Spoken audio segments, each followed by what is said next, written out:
Okay, welcome everybody to our latest session of Scarlet Citadel. The group has currently found themselves in a bit of a pinch, much like they started the last session in a bit of a pinch, so we will see how this goes.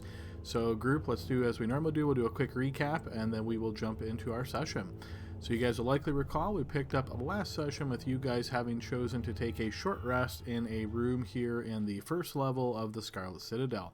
After a bit of time in this room, the door to the south opened and some creatures flooded out, namely skeletons. You guys had managed to throw some magic down, get them all trapped, engaged in a bit of battle here, all of that fun stuff. And you guys were sort of trying to figure out whether you should step away or continue fighting these opponents until you had destroyed them.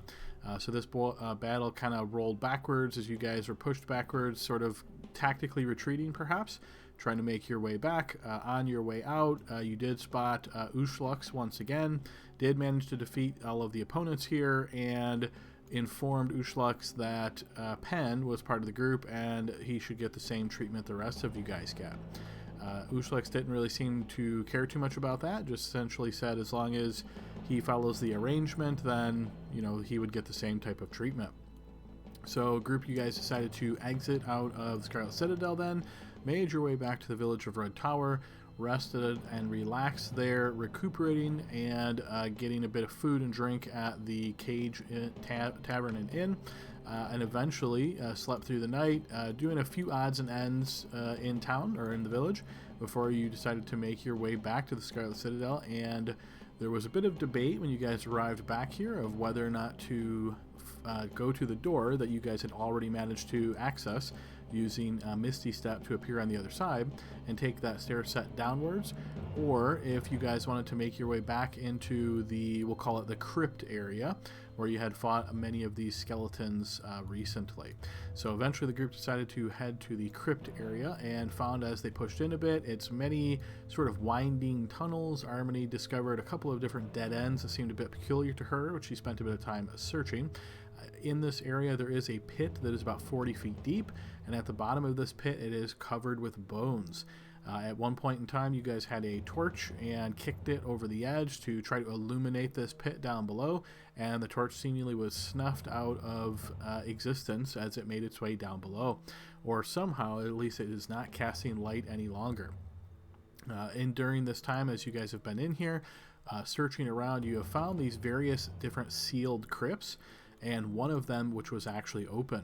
You guys have also engaged some additional opponents in this area, namely skeletons from down below in the pit, as well as what some of you guys are calling Ghost Rider, as he made his way out of the central pit floating and approached you guys to engage you.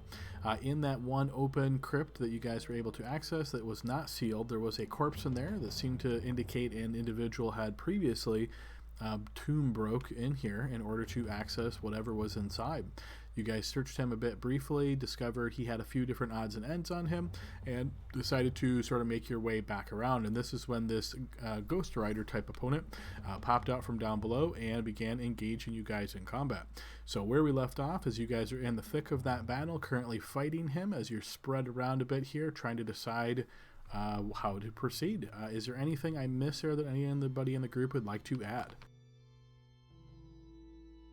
Yeah, just that we met that traveling merchant, and he had a bunch of items that we could possibly get, but he might be leaving soon. Yes, Kazim? Indeed, yeah. So go ahead and take inspiration for that, Hugo. Yeah, so you guys, while you were in the village of Red Tower, you met the merchant Kasim, who was a Kanasi merchant, and he explained that he would not tell you what exactly he had, but if you requested something from him, he would tell you if he had it. And this seemed to be his way of protecting whatever maybe valuable items that he perhaps had, and he didn't want everybody to be aware of his stocks. Two things. First, Kazim did seem interested when we talked about valuable items coming from the Scarlet Citadel, so just maybe we have a place to sell some stuff.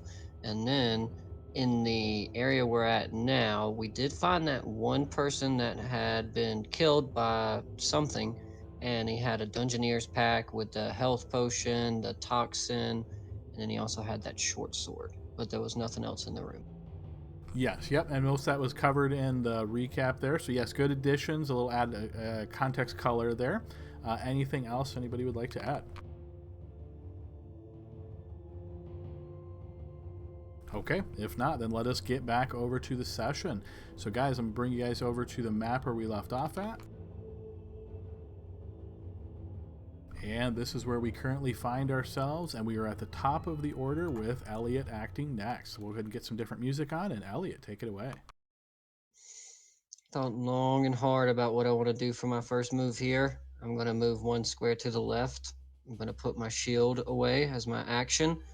And my free move, I'm going to interact with object. I'm going to drop the short sword in my hand, and that I grabbed off of that body, and I'm going to pull out my crossbow.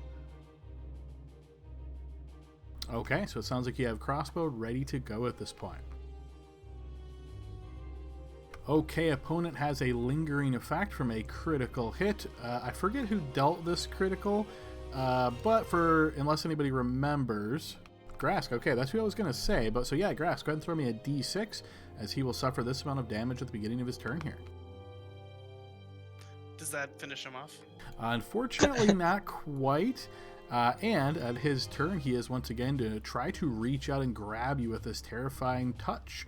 And I'll need a defensive roll, please. Okay, I recklessly attacked, but I have protection from good and evil. That will balance out then.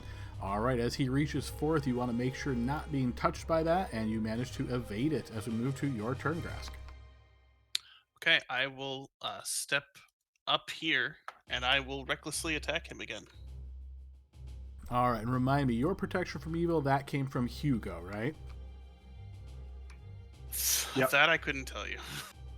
No, yeah, it came from Hugo. He All right, cast the once a day thing. Through his bloodline. Okay, perfect. I'm going to go ahead and throw the clock on Hugo so we know he is concentrating on that effect. And yes, Grask, recklessly attacking. Go ahead. And this is with Great Weapon Master. Okay. All right, you slash out towards the enemy but are unable to connect. Okay, with my bonus action, I'm going to activate the aura again for more lightning damage. I think I can just click this, hopefully. No, that's going to do the dex save, and I don't think we've changed that around. And I have all my modifiers because I didn't unclick them. All right, yes. Let me take a peek real quick at your sheet here. So yeah, I think we just need to build this in to have what it essentially is the spell effect roll. But for now, just go ahead and throw me a d20 and we'll get this built in for you.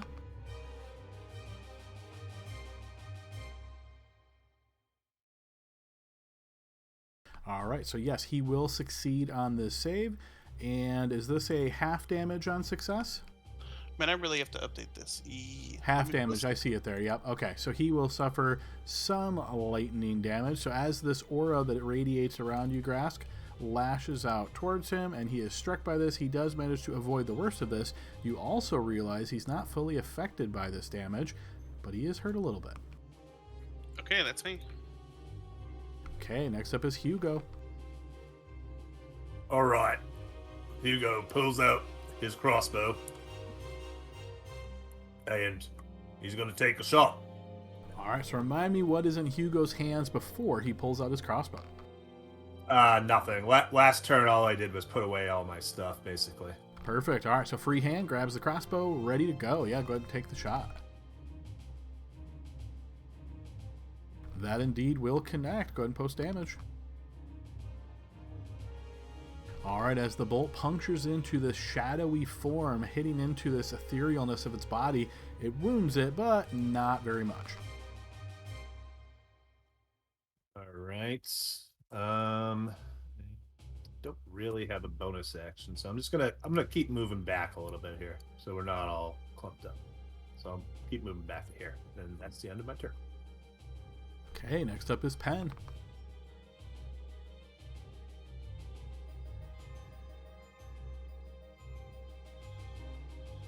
I don't think we've heard Jack talk quite yet, so you look like you're still on mute there, Jack.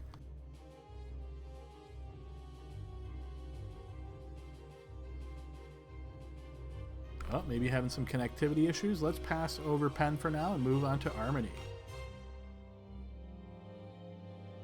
Okay, Harmony is going to... Sorry about that. Yes. Sorry. Let me just the push to talk thing had the wrong button there going. All right, no worries. We'll move back to Penn's turn.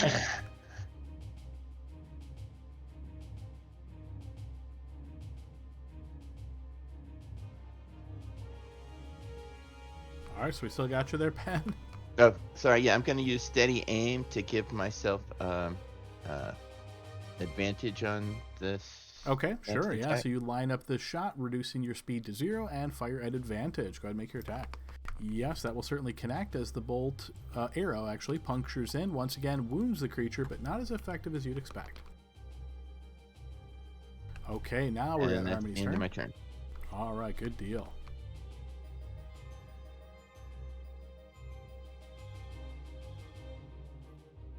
Harmony is going to pull out her herbalism kit and murmur some words, and actually she just needs her oak branch, and cause a vine to grow out of the ground and across over to this side. All right, nice. So she motions with her hand, creating this vine that extends across the gap. Let me find something suitable to put in there as a picture.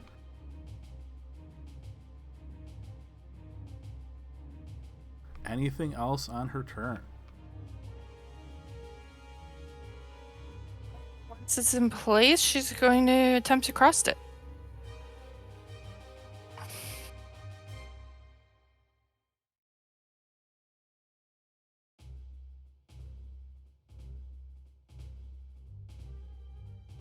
There we go. So yes, the vine stretches across, and let's see, was that a concentration spell? It is not. Okay, so no worries there. So yes, it looks sturdy and latches from one end to the other.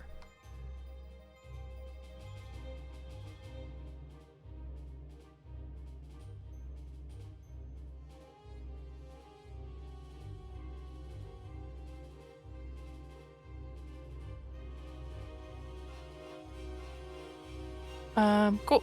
I think that'll do it. Okay, next up is Corin's turn.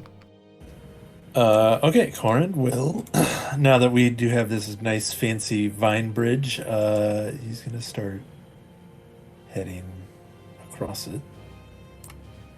Not quite make it all the way. And then as he's about to step back onto solid ground, he's going to look back at the red skull, the purple skull, and he's going to cast Heartache on them. Let me do a spell effect roll.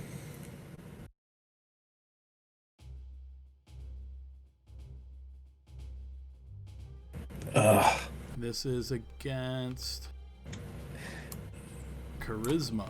Charisma, yes. He will indeed succeed on this save, so half damage from this effect.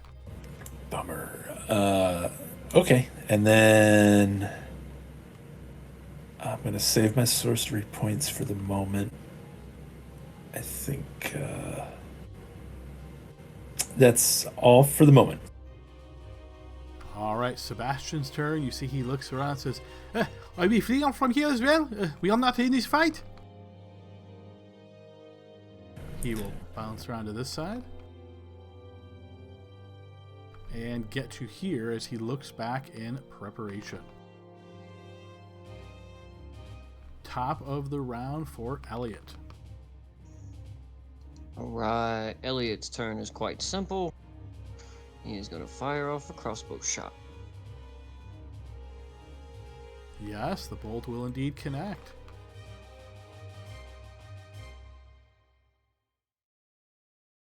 All right, once again, you notice the bolt punctures into this shadowy form, wounding it, but not as much as you'd hope.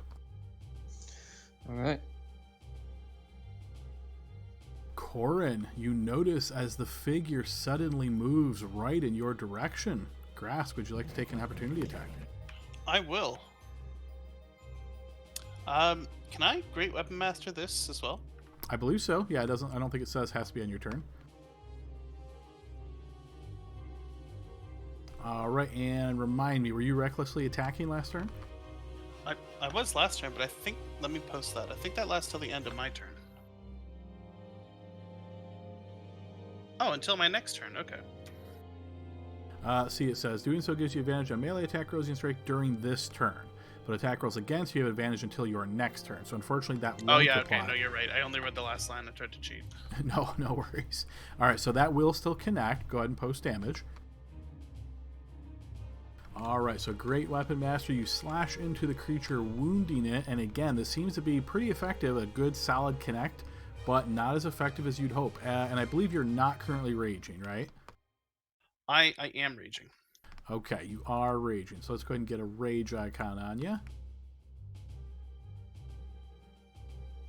Boom, there we go. Okay, so rage plus Great Weapon Master plus the damage. Okay.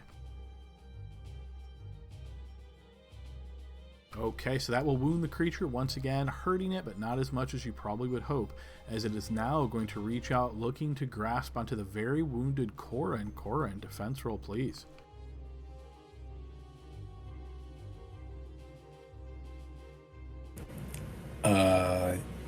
Yeah, I'll let that stand. All right, as you notice the creature coming, you're on this vine trying to sort of balance yourself as best you can. It reaches out, and you do manage to evade the strike. You notice it then wisps over to this side of you. And we move to Grask's turn. Let me get out my measuring tape. Okay, I'm going to charge around after it. He sees the vine, but he doesn't know if he trusts it, so he's going to run around the pit this way. Don't run. I'm the one you want. And he'll take another swing at it recklessly. Okay, reckless attack advantage. Yes, with advantage that will connect. Go ahead and post damage. All right, you slash into it once again. Very solid blows. You notice a lot of this darkness seems to almost fold off of it and just wisp away, but the creature is still present. Okay, I'm going to do the Sea Aura again as a bonus action for more lightning. Do we fix that? Can I click it? Just roll a d20 for now. I'm going to have to build that one in special, unfortunately. All right, yes, this will indeed affect him, but you notice, as before, not as effective as you'd hope. That's a shame. Okay, Hugo's turn. Okay. I'm going to maneuver. So, 1, 2. Am I able to go through the corner, or do I have to go into You cannot grass move plot? through the physical wall, unfortunately. Okay. Well, I guess I won't do that since he'll get an attack of opportunity against me. So instead, I'll just shoot from here. All right, you line up a shot, trying to make sure not to hit your companions as you fire.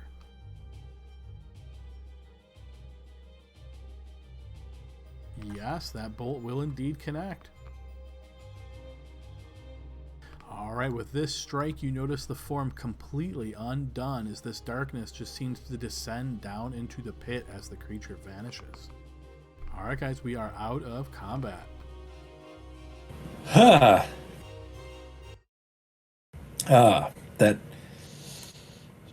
That went better than I thought.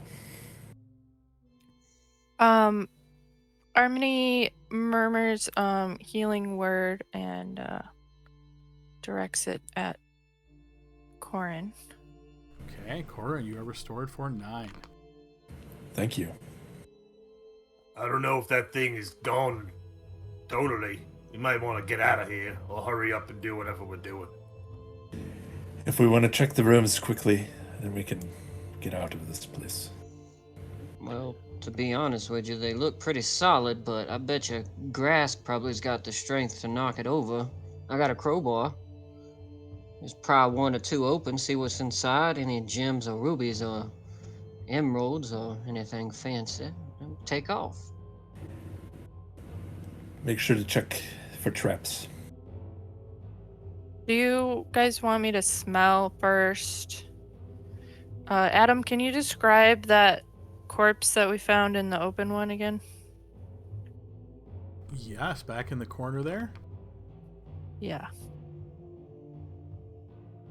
Yes, so that was the desiccated body of a human lying on the floor, clutching a pry bar in one hand and a short sword in the other. Cool. No, I picked that short sword up, by the way, and then I will put it away in my bag. Did we use that pry bar that the dead man had? Well, yeah, I got one of my own, too. We should be able to break into one of these things. I mean, maybe prying it open is what caused him to be that way. So just be careful. Maybe. But we need money. We're broke.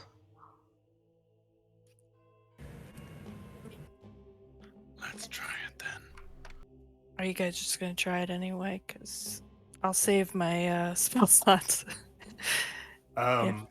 Hugo, sorry to interrupt you, babe. Hugo's just gonna spend all his time basically staring down into the pit, making sure nothing is coming up and attacking them. Alright, so he is posted over the pit, focusing downwards. Before Grask defaces this wall, is there anything on it? Is there any, like, maybe a family crest of who's buried inside or anything like that, Adam? If you want to spend some time investigating it, it does look like it's covered by, years of dust, that sort of thing. So you'd probably have to spend some time clearing it off to see if you can recognize anything. Just a plain glance, you don't see anything that sticks out. Yeah, I don't want to spend time. So if it's not noticeable like right away, then I ain't gonna worry too much about it, cause I know everybody's on edge. All right then, hand me that crowbar. Here you are. It looks so big in my hands and so small in yours, but I think it'll work all right. Let's see. And I'd like to try and pry the door open, Adam. Okay, go ahead and give me a blind check here, Grask, as with a crowbar in hand, you attempt to pry this open. And you have no levels of exhaustion or anything like that, right? So this is at advantage because of the crowbar, correct? I thought the crowbar just allowed you to make the check and it wasn't an advantage. I thought we found that out last time. No, for this one, it does specifically say a crowbar gives advantage on the check. Oh, in the module. Yes. So, with no levels of exhaustion, at advantage, yes, you do indeed manage to pry this sealed crypt open. Now tell me how many skeletons I've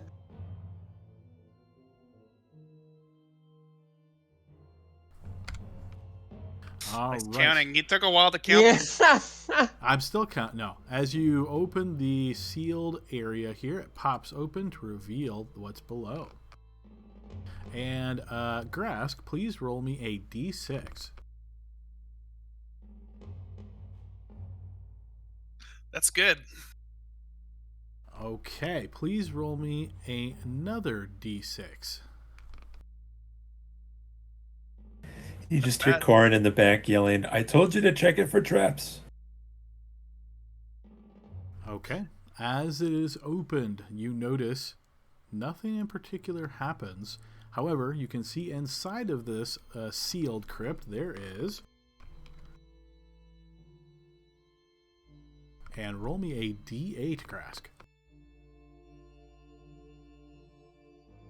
You notice inside here there are some strange jars that seem to be set up around this area. There's obviously this sarcophagus on the back side, farthest away from you from the sealed entrance, but you also notice these very strange jars that are sort of set all around, some even on the sarcophagus, that look to be very decorative in nature. I'll step into the room. I'll step in with him. If you're gonna die, you owe me that lizard debt thing that you said, so I'll just die with you and we'll clear it out. You know what I mean? Does it work that way?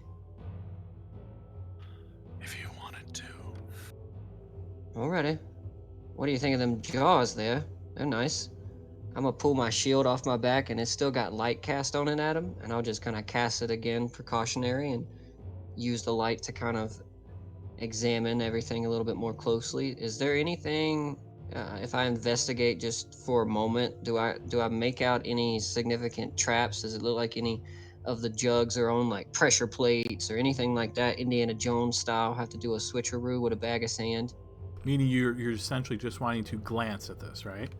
Yeah, I'll get close and run my thieves' tools around and see if I can find any cracks or jingles or anything like that. Okay, so I guess what I'm looking for here is, do you want to just look around, or you want to spend some time investigating to be thorough? I think it'd be worthwhile to spend a couple minutes investigating before we snatch anything, because if the door wasn't trapped, that doesn't mean that the goodies aren't trapped. Okay, fair enough. So, Elliot, you begin searching around this area carefully, looking for any signs of risk, traps, anything along those lines. Rest of the team, is there anything particular you're doing during this time? I'll Yes. help Elliot, and meanwhile, I'm trying to move any of the jars on the sarcophagus off so I can pry it open too. Okay, fair enough. And Hugo, I know you're obviously staring down below, as you said before, but anything else from the team?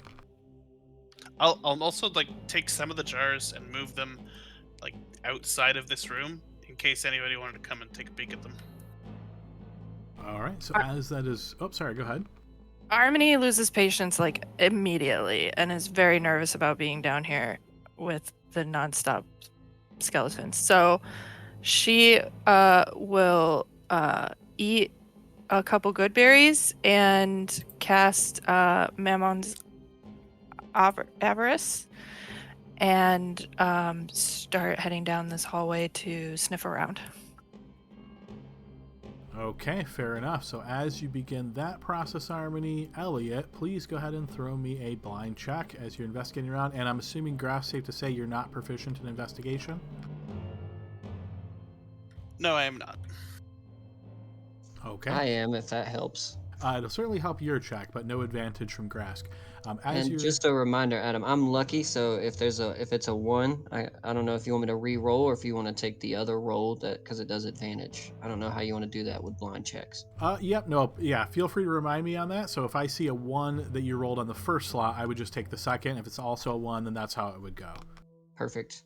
Okay, yeah, so you spend some time here. About a minute, 2 minutes pass by as you're investigating this area. You notice, as you worried about these pressure plates perhaps that might be there, as you indicated, that instead, as you're kind of poking around, there doesn't seem to be anything immediately that comes to your attention. However, it's at about this time, Hugo, that suddenly you spot some movement from down below. You're not sure exactly where these creatures have come from, as there's this large bone pile. You don't see any obvious signs of movement, anything like that. It is almost as though they simply materialize from the ground. They're not there one moment, and then suddenly they're a next. All right. Yell out a warning. Hey, I told you, movement. Oop, looks like this is now a snatch and grab. Okay, and it's at this time that we'll throw some initiative. One moment.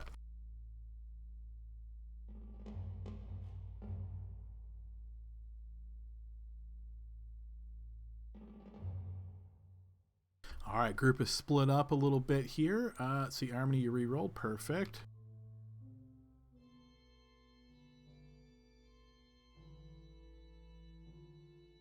Okay, so, and... Okay, so we are at the top of the round Oh, here. real quick, Adam, I rolled a nat 1 on that, so let me re-roll for you. So, because initiative is an ability check, right? Yes. Plus Hey, 3. Before we start this fight, these jars, are they transparent? For some reason in my brain, I'm picturing like the transparent laboratory jars. No, these are more like funerary jars. Think of them kind of more like urns. Okay. Also, before we get started, where I am, was I able to hear Hugo? Hear Hugo when he said what?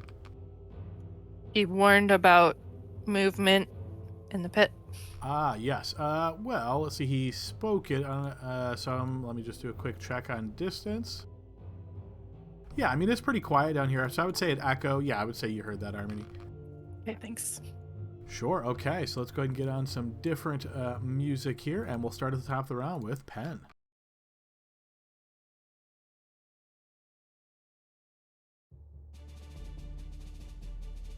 So I assume they're not surprised, right?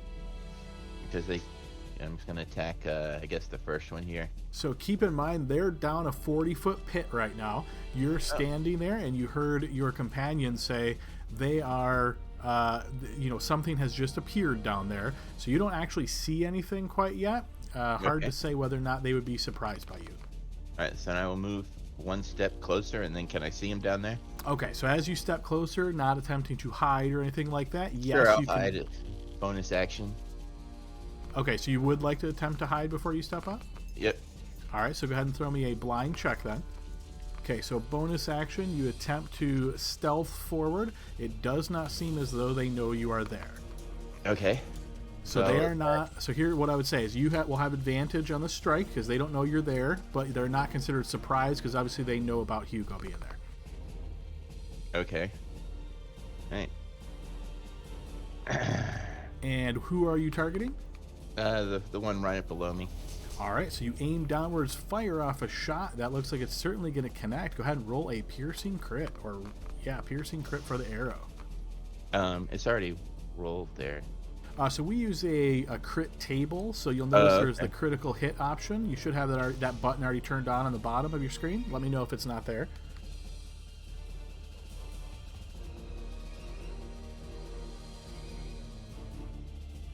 Okay, so that will be a true crit, so just what you see on the screen there. So as the arrow flies off, striking into the creature, doing 23, 32.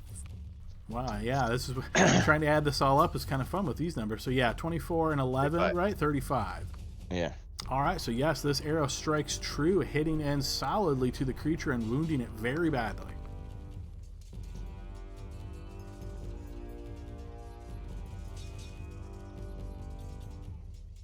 All right, and as you guys fire down, or you fire down, I should say, Pen, you and Hugo obviously can get a better look at what exactly this creature looks like, and that is indeed what it looks like. It is physical, so not an ethereal form like you've been fighting some of the other opponents. And it has strike it solidly, seemingly fully effective.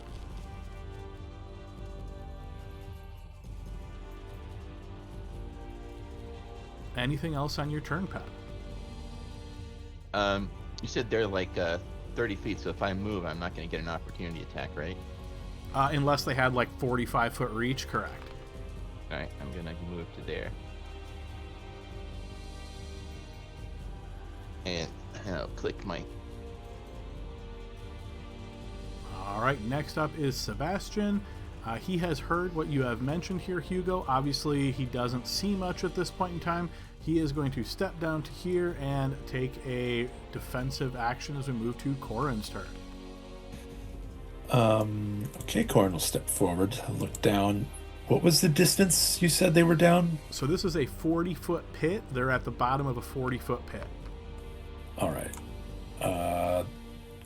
Cool. Gonna... we got a little bit of distance with them before they pop up and blast at us, so I'm gonna throw a firebolt down here at the one that's already been wounded. Sure. Firebolt certainly connects. And yes, Nice. you notice as the fire connects with this creature, it does indeed drop to the ground, grabbing at its own body, trying to smother these flames before it perishes. Corin will say, it seems like they come every few minutes, so maybe we take what we can get and run. Then he'll step back to right here. End of turn. Okay, Hugo's turn. Grab what you can. Let's kill these ones. And he will shoot the crossbow. At the one closest to him? Yeah, the closest one. Because neither one of these ones have been damaged, I don't think. So. Correct, yeah. The bolt will indeed connect on the creature. Go ahead and post damage. Ugh. All right, your bolt catches the creature in the shoulder, wounding it.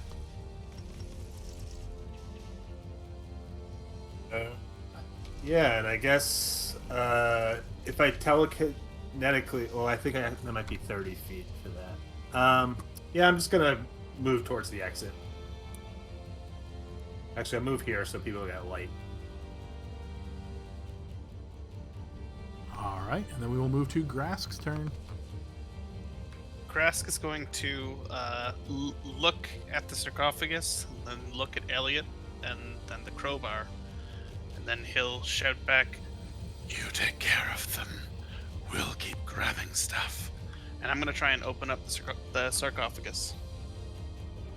Okay, yeah, so you get this crowbar, try to get it into the edge here, and try to lift it up. Go ahead and throw me a blind check.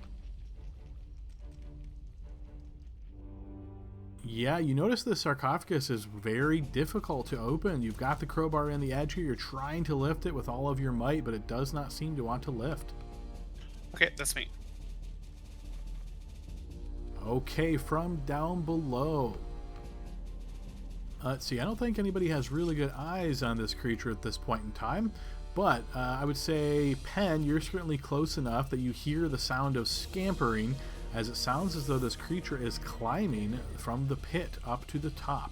You can hear the sound of hand hitting the side of the wall, some debris, that sort of stuff draining down below as it cascades to the ground, and the creature then climbs up and makes its way to this side.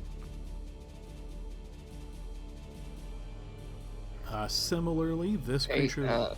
real quick, Adam, I'm sorry. It looks like I'm still below it in the initiative order, so I would go after that creature, right? Let's see, I know we adjust... Oh, yes, my bad. So we adjusted your initiative, but didn't reorder the initiative. So, yes, you would be up now. Cool. Just a question for you. I know I had my shield out and I was looking. When I was doing my investigation, was I able to keep my shield in hand, or is it just thieves' tools that I would have out while I was investigating for pressure plates? No, I'd say you could still have a shield equipped. You only need really one hand to do your investigating. You could use the other hand with the shield on it still. Perfect. And then these jars, exactly how big are they? They probably range from anywhere between like 18 inches tall to 2 feet tall kind of thing. Okay, so I'm gonna pull my book bag or my backpack off, and I'm gonna start trying to shove one of the jars into the bag. Okay. So I don't know how many jars are in the room. I'll look around and try to get a quick count passively while I'm stuffing that one in my bag. That would be my interact with objects, right? Yes, yep. So we'll say you're able to grab 2 jars and throw them in the bag as interact with object. So while that's taking your backpack off your back and starting to put some of them in, so I would say that probably would be your action. Okay, and I can get 2 jars? You can get 2 jars, yes. Perfect. Okay, so that's cool. I don't mind doing that at all. That'll be my turn, grabbing 2 jars. And like looking over my shoulder hurriedly, like, oh man, oh man. All right, similarly from the other side, this creature here is going to ascend, climbing out of the pit to get to there. Okay, then we move before Armony's turn.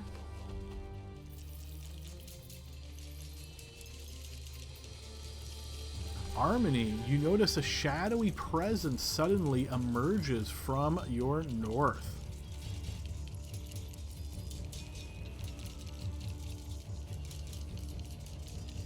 As it moves into your area here, Armony, you notice that it reaches out, trying to grasp upon you. I will need a defense roll, please. The creature does manage to get through your defenses, Armony, dealing 8 points of necrotic damage, and roll me a d4 and deduct that much of your strength. Pen, you notice similarly from this crypt to your east, as suddenly a creature just manifests as though it folded its body underneath this edge of the sealed crypt and appears next to you. As it does, it tries to reach out and grab you. Defense roll, please.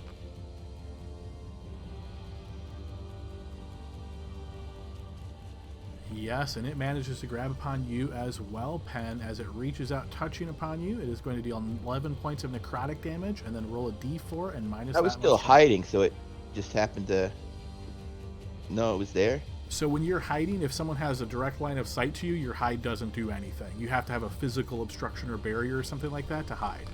Okay, yeah, because there was nothing there when I... Yes, you're correct. Yep, so it actually emerged from the north, so it basically comes through, spots you standing right there, and attacks. Okay. All right, so that's that one. And then we move to Armini's turn.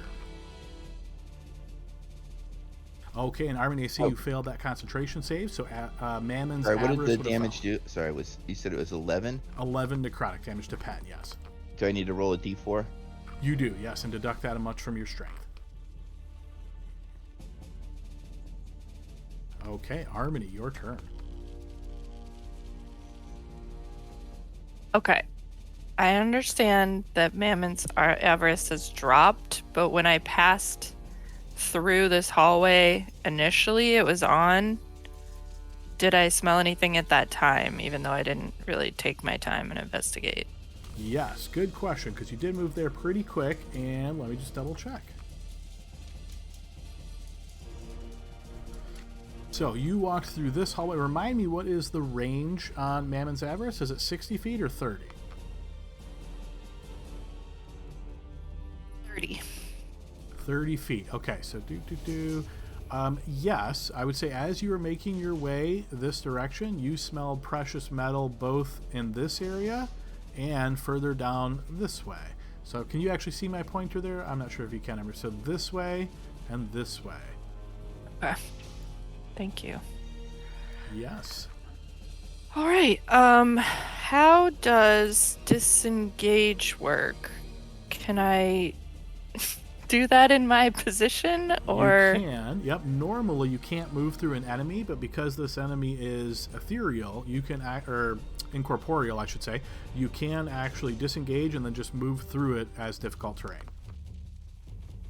Right. Let's do that. All right, so your action is disengage then, and then you move. The first space, of course, will cost you 10 feet because it's difficult terrain, and then you can move the rest of your movement. Well, a question about that. I have mobile, and it says that difficult terrain doesn't cost me extra movement. If I dash, does that apply in this case? Unfortunately, you're not dashing, you're disengaging, so no. Oh, right, because dash would be an action. Sorry. Correct. Yep. Yeah, no worries. All right. So count that as 15 feet. You push through the corporeal creature and move on.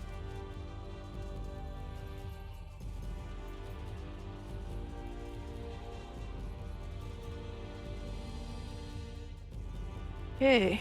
I think that's as far as I can get. I say, help! There's something back here! And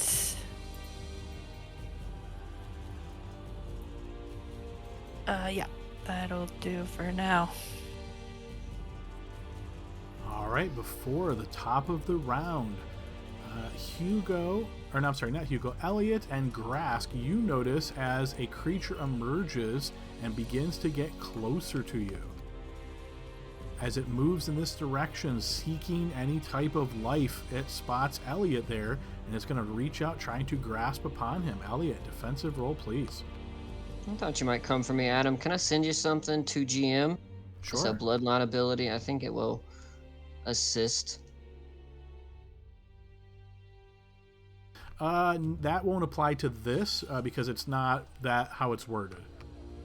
Not even the second part there? Yeah, because it's not a spell. Okay. I thought the second part would save me, but nope. Yeah, that's more for like Finger of Death or Chill Touch, that kind of stuff. Gotcha. All right, as it reaches out to grasp upon you, you see it there and are able to evade it. Okay, that puts us to the top of the second round with Pen. Is taking a potion of healing an action, or? That is right? an action, yes. Right. So I will use my action to take the potion of healing. I'm not sure which it's Potion of healing would be 2d4 plus 2. So you can feel free to roll that and increase your HP by that amount.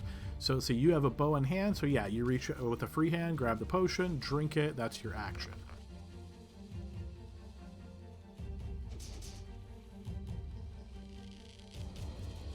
Alright, so I get 7 back. And then as my bonus action, I'm going to disengage. And move over to there.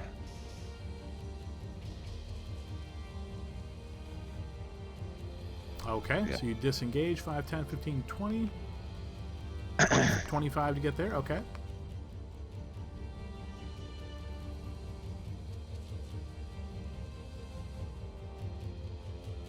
Okay, next up is Sebastian. Seeing what he can see and what is going on, and he's going to pop around to this side, and then he will... Actually, he is going to stay there. He is going to use his second wind, though. He's a little hurt. So he'll try to recover some wounds here. Yeah, that'll do it.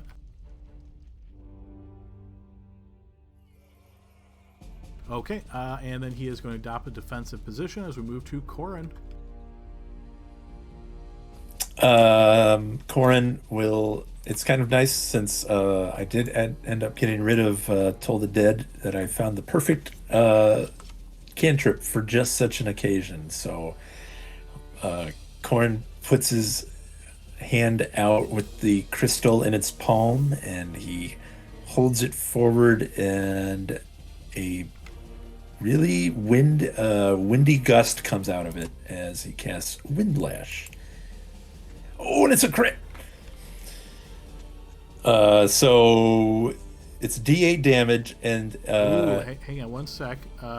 Let's see. Melee spell attack. Yeah, okay, that'll work. yeah, I was looking at the reading, and I was trying to figure out exactly what that... Yeah, in my head I heard wind, and I was like, that's got to be ranged, right? Yeah, because I thought that was odd too, but I'm thinking it's kind of meant to be like a shocking grasp kind of thing. Okay, well, this is slashing damage, so I guess a slashing crit? Yeah, yep. Okay, so it's a true crit, so go ahead and post the damage. And, okay, nice, that's what you'd expect for it, yeah. Next minute, loses some damage at the start of its turn unless it uses an action, and then, of course, it will be pushed back. As it's going to get here to the edge, it's going to try to grab onto the edge. Go ahead and throw me a D20 here, Corin.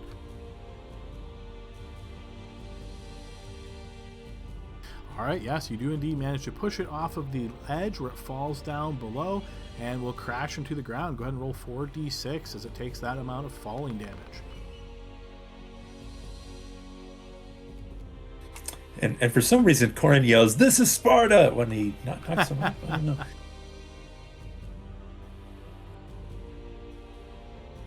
I think you meant Scarlet. This is Scarlet Citadel! And then, okay, so that was the main action. Things look pretty shitty over there, though. Let's save that for the next round.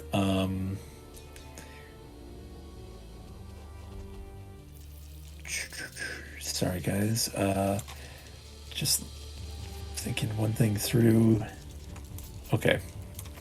Corin's just gonna take one more step back, and hey, this isn't the exit, is it? Corin's not gonna take one step back. He's gonna keep going forward and go over here. Yeah, that's it. All right, he manages to get there, so move to Hugo. Nice moves. It was a good one. Can I see the creature from where Hugo is? I would say no, because he's prone on the ground from having fallen there. So unless you're willing to like lean over the edge to look down, then you could. No, I'm not gonna do that. Who knows what will pop up. All right, so Hugo is going to move over here. All right, sees these guys. He's gonna try to shoot crossbow at this one right here. All right, you fire over the gap towards the creature. Yeah, go ahead and make your attack. That will connect.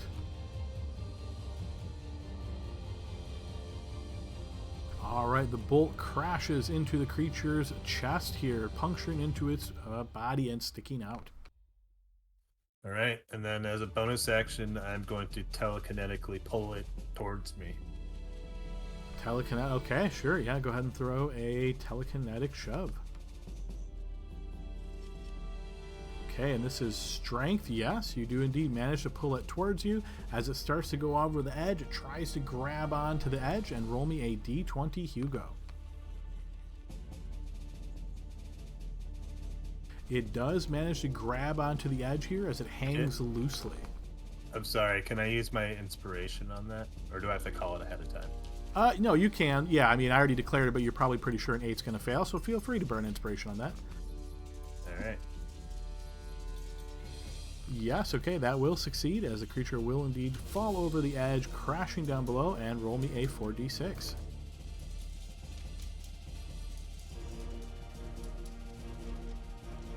Alright, suffering some damage as it smashes into the ground here. We gotta get out of here, everybody! And I will run back. And that's the end. Okay, then we move to Grask's turn. Okay, can I step out of... I want to get into flank with this thing. Can I step there? You can, yeah. Okay, well, actually, is Elliot holding a weapon of any kind? I don't believe so, right? Shield and then free hand to scoop up urns. Mm-hmm. I'm holding an urn like I'm about to throw it, but I don't know if that's intimidating enough. It probably, probably wouldn't count as a melee weapon. I'll let go of the crowbar, pull out my great axe, and swing at it then. Okay. Alright, nice. Yeah, go ahead and roll a slashing crit as you smack into this shadowy creature. Okay, another good one. Yeah, go ahead and post damage. This will be a true crit, additional bleed damage.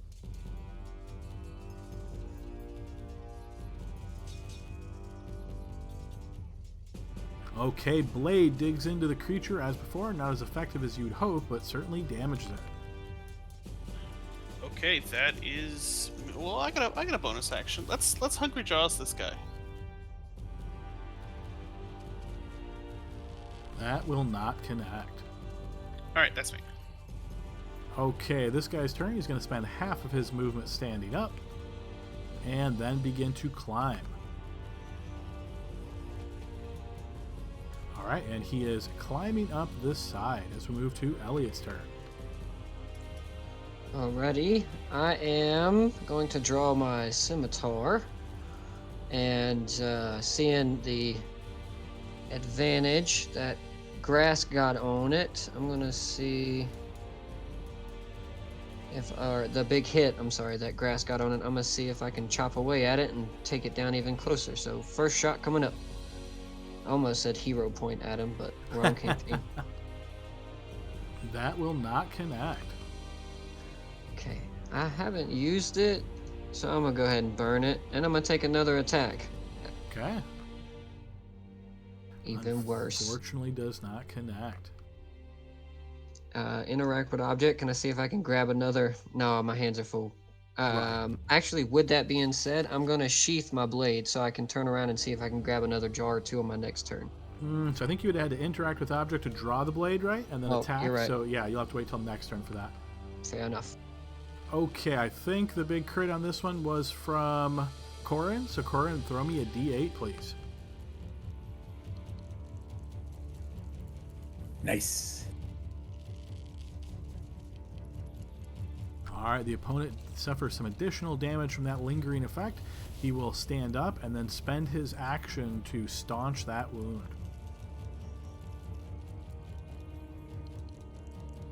Okay, coming around the bend, following up after Armony, is this shadowy creature. Armony, as it floats close to you, it tries to reach out and grasp. Defensive roll, please.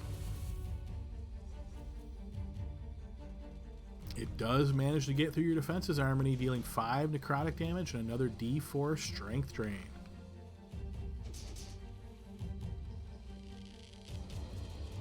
This one is going to move up, and spotting Pen there across the way is going to fly across and strike out at Pen. Pen, defensive roll, please.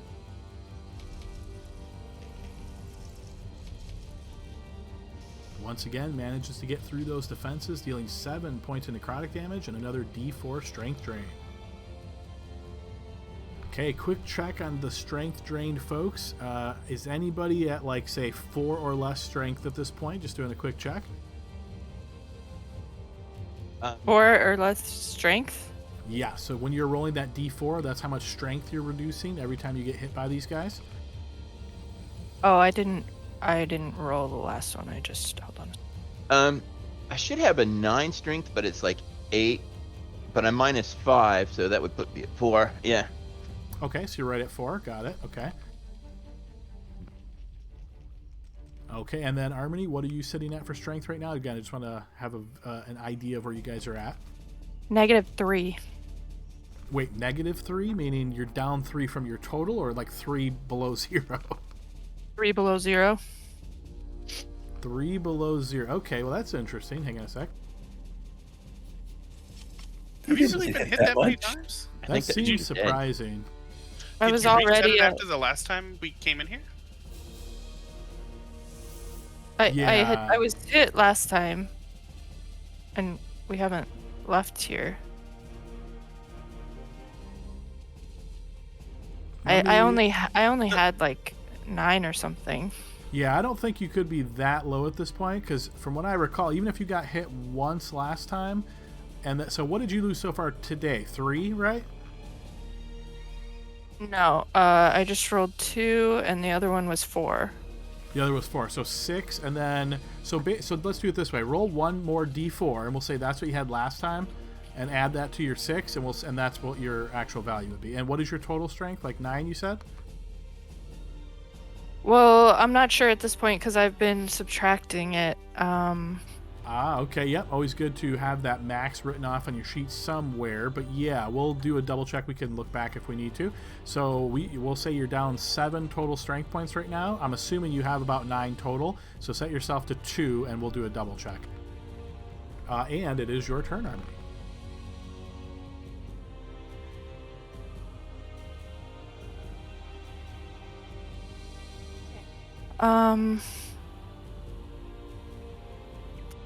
I'm going to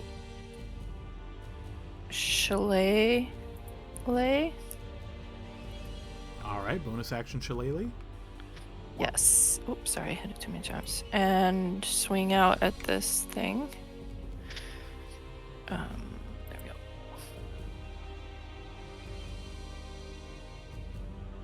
Yeah, that will certainly smack solidly on the creature. Go ahead and post damage.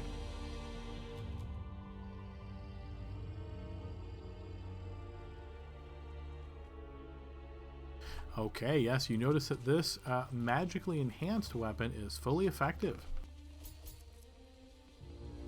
Great, then I am going to use the mobile feature to move away without provoking an opportunity attack.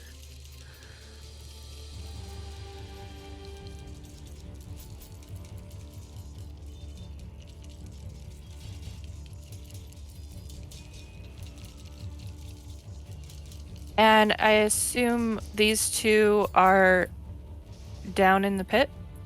They are, yes. The one on the east wall there is actually halfway up as it's begun its climb.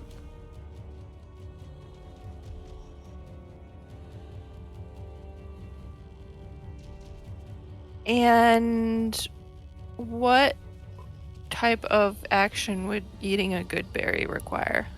An action. Yep, so you've used your bonus action and you've attacked so far, so you would have to wait till next turn for that. Alrighty, thank you.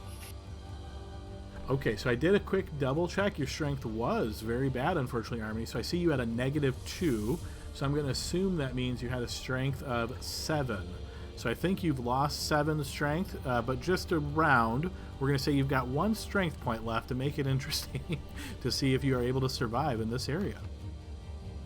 Okay, moving to this creature's turn. The crit here was from Grass. Grass, roll a d8, please. Okay, that will be enough to destroy the creature as it withers away.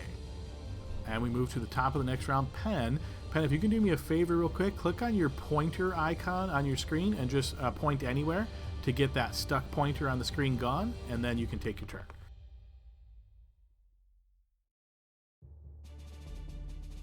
Perfect. There you are. All right, your turn, Pen.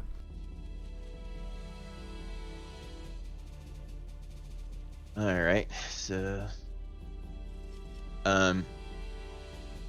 this bridge is still there? Yes, this long vine stretches across, and it looks stable to your eye. Yep.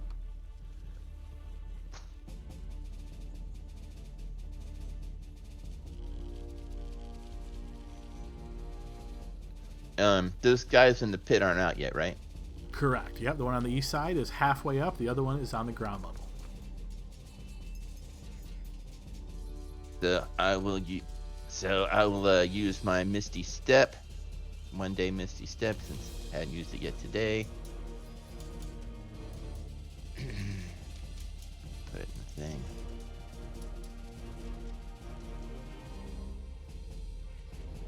All right. And Bonus action. use that to move to there.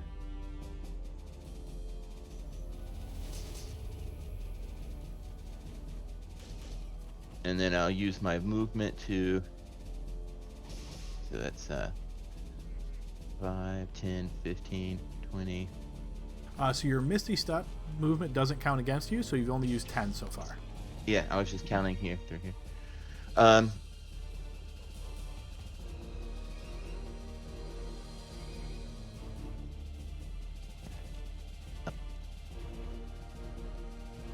Can I make it to there? I have to go through 2 people. Neither of them are engaged, so yes, you can move through them freely. They're your allies. All right, and that's the end of my turn. Okay, we move to Sebastian's turn. Let's see, what is he going to do? He will see if he can help poor Armony over here a little bit. I'm not sure how much he's going to be able to, but he will bounce over and attempt to stab at this creature. No, that is going to be a big old fumble for Sebastian. And he loses his footing, opening himself up to attack as we move to Corin. Okay, so Adam, I just looked and hold on. Yeah, so on there is a jump calculator that I just found on the internet with a strength of 12 that Corin has. I can without a running start long jump 6 feet horizontally. Yep, that's correct. So I'm gonna leap over the gap here, over to here.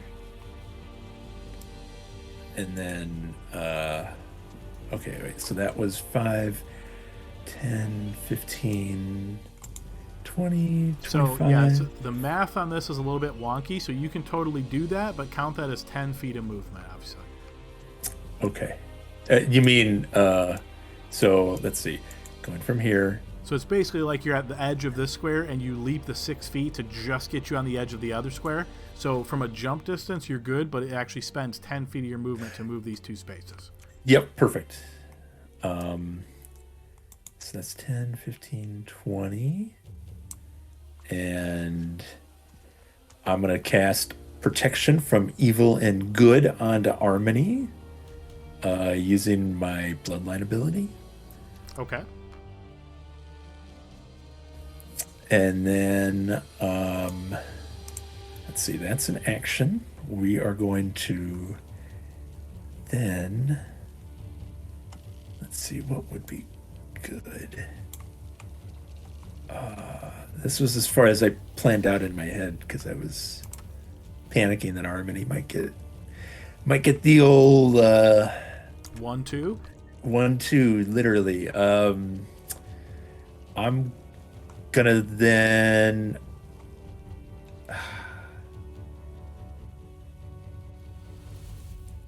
that was 20 to get over here. I'm guessing she's engaged right now with the guy that's up here. She is indeed, yes. Okay, so I'm gonna juke back another 10 feet, and that's gonna be Corin's turn.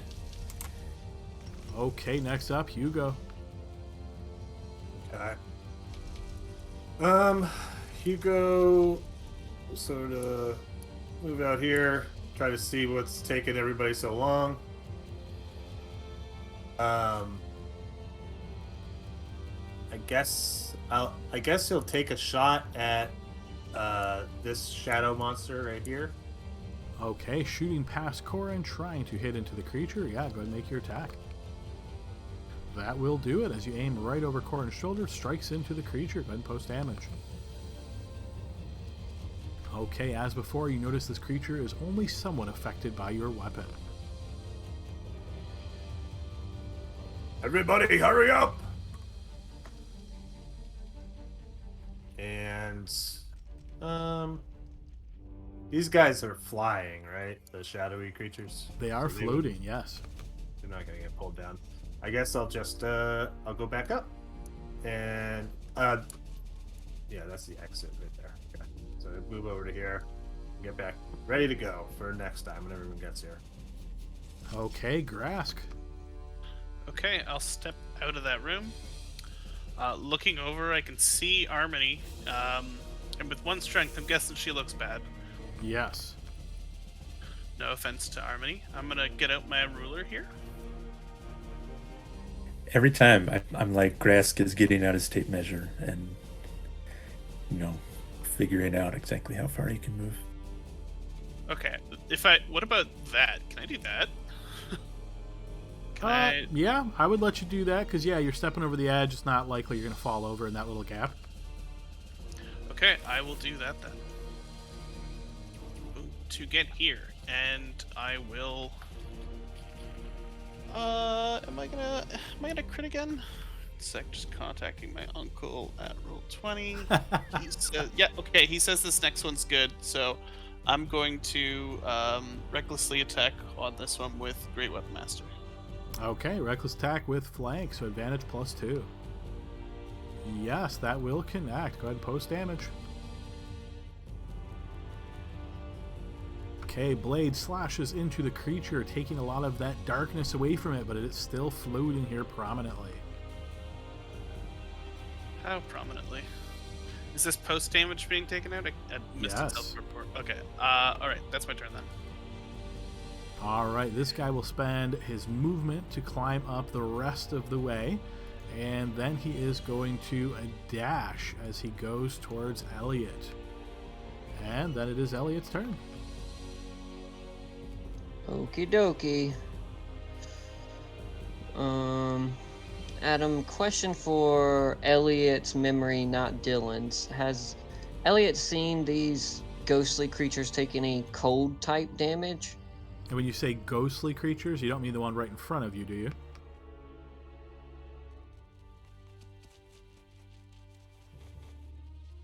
Are you referring No. to this guy here or someone else? Sorry, I realized I was talking without control being held down. I was kind of talking about everything we fought down here in this little tunnel. Has anybody tried anything with cold damage? Have I seen that?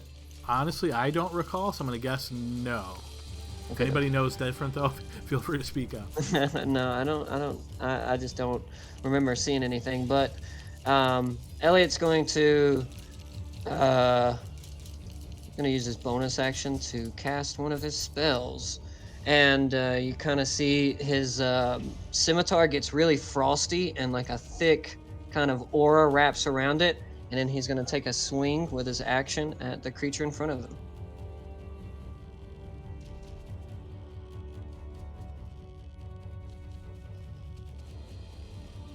All right, you slash out at the creature, and that will connect.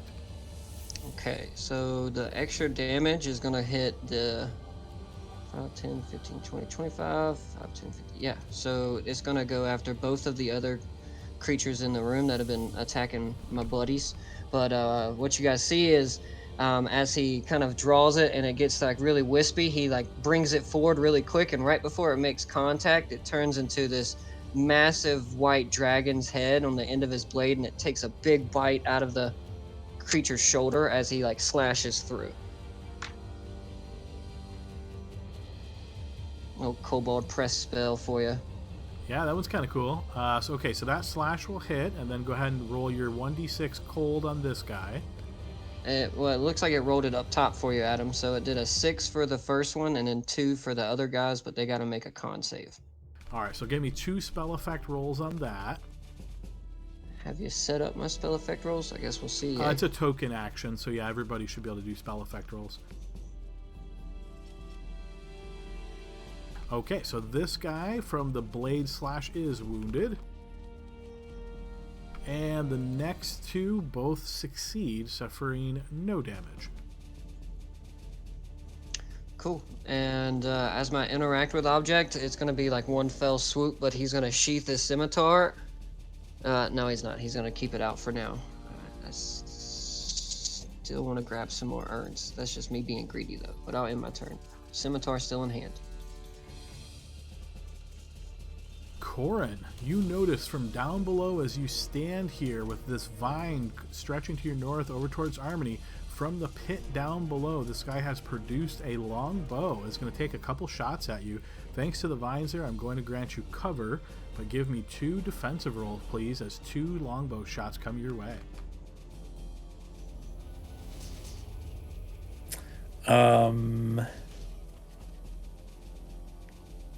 I am gonna take it. Yep.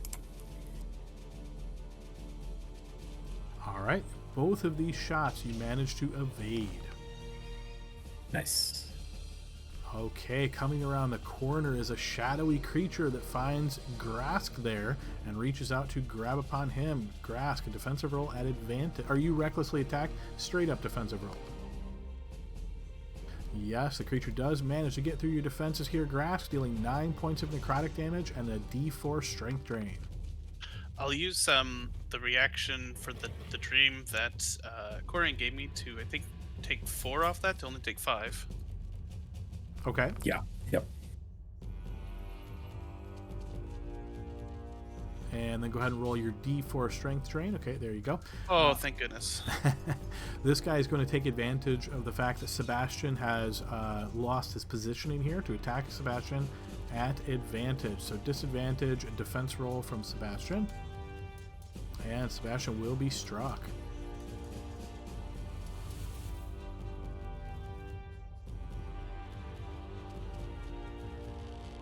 Okay, Sebastian is going to be hurt by that as we move to Harmony. Harmony will somehow magically assume the shape of a panther. Okay, so she's going to use her action to wild shape. All right, and you're becoming a panther.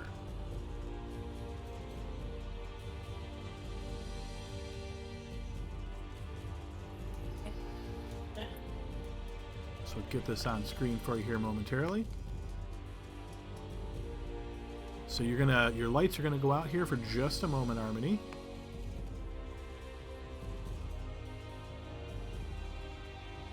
Does Strength Drain follow the Animorphs rule when she comes back? Is she gonna be good as new? She will have the strength of her panther form, yes.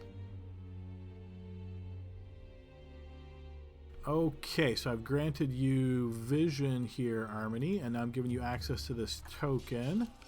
Keep in mind that unless the panther has dark vision, which I don't think it does, you might not be able to see as much as you used to for Harmony. Can you currently see Harmony? Yes. Okay, and you should be able to move that panther token. Not saying you have to, but you should have control of it now. So what would you like to do after spending your action to wild shape? I actually am going to move. I'm going to incur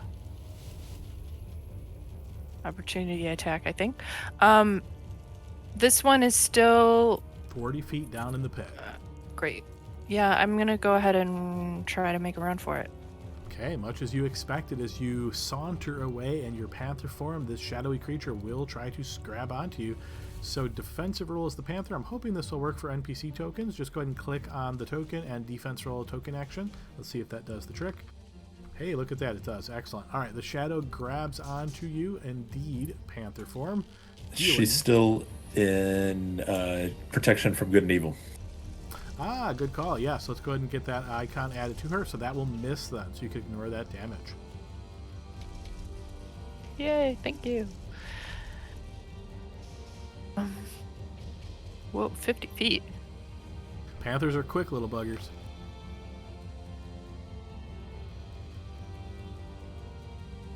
And going through my ally is not difficult terrain. Unless they're engaged, which he is not, so yeah, you're correct.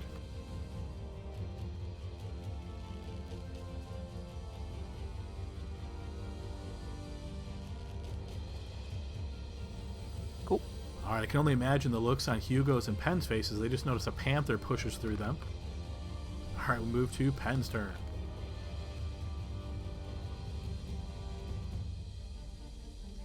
Okay,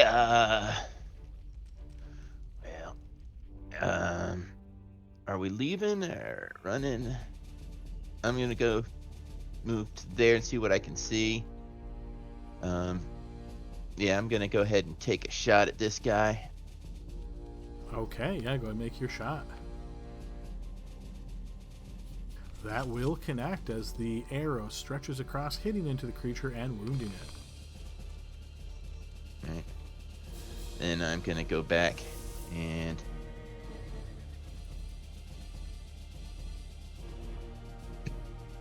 that's the end of my turn. Is that a dash to move further? No, I was here, so I went 1. Just remember, you 2, can't move 3, through walls. 4. There you go, perfect. All right, so moving to Sebastian's turn, this effect will fall off of him, so I'll remove this icon. 15, and then going back, I guess, would put me back where I was. Exactly, yep, there you go. Okay, Sebastian's turn, noticing this one is pretty badly wounded, he is hoping to get a good strike here, and he will attack with the benefits of flank. That'll certainly connect. Wounding the creature. All right, manages to connect there, but not enough to take it down as we move to Corin's turn. All right. I'm gonna... It's these damn shadows that are the problem because they strength drain us like crazy. I'm gonna twin Dissonant Whispers at the two of the shadows over here. Shadow face mofos.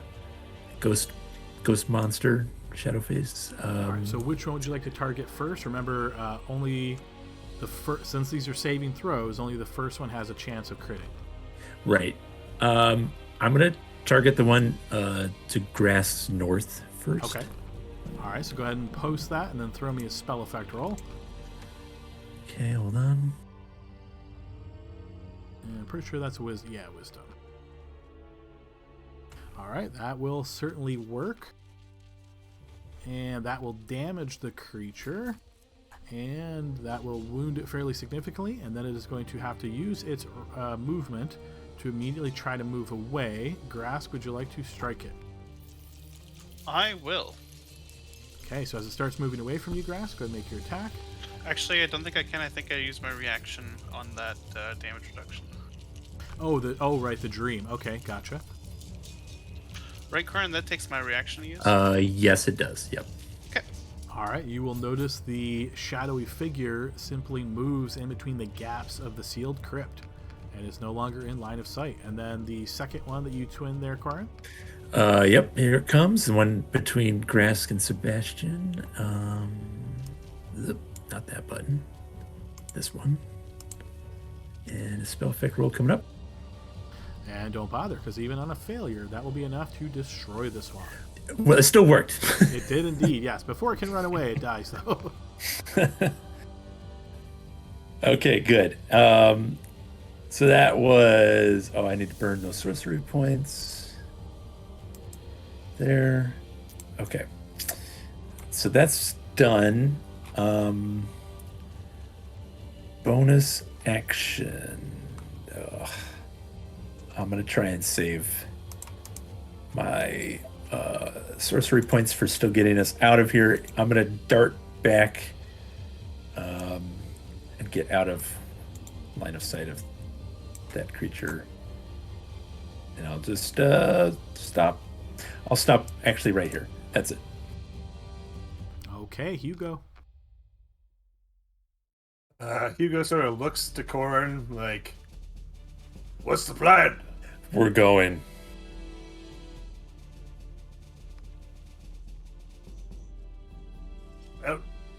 Oh, Hugo's gonna start going.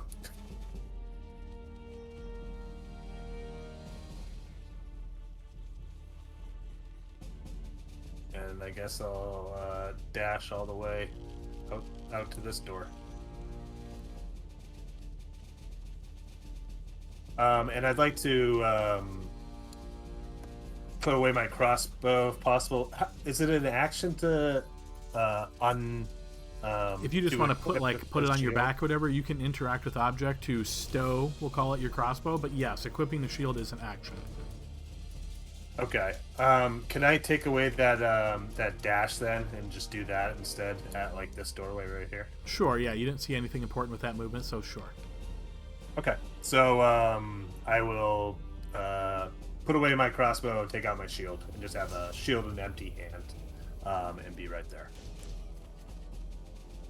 Okay. Next up is Grask. Okay, with that other creature having run away, I'm going to turn around and run back to help out Elliot. He makes it to there, and he will take a reckless swing at it. Okay.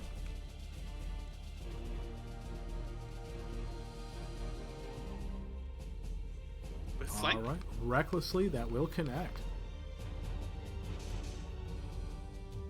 All right, your blade slashes into the creature, and that is enough to destroy it as it falls to the ground.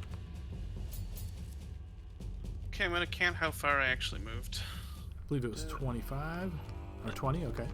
Yeah, I think I was here, right? Yes. Okay, I will step down with Elliot into the room and say, "There's still more, but we can get what's in here." Yeah, I'm on it. I'm gonna sheath my scimitar and I'm gonna sit my backpack back down and grab a few more jars at him, whatever I could grab with an action. And Okay, so interact with object, sheath scimitar, grab action, 2 more jars, putting them into the backpack. how much would you guess they weigh, by the way? I would say probably between about, let's call it 5 pounds each.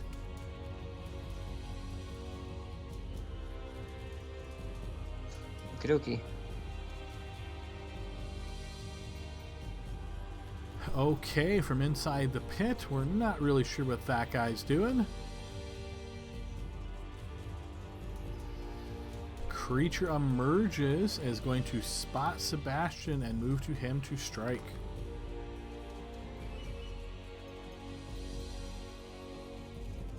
Ooh, that'll be a fumble for the creature. All right, yeah, they're opposing rolls from the other side. Okay, top of the next round, Pen.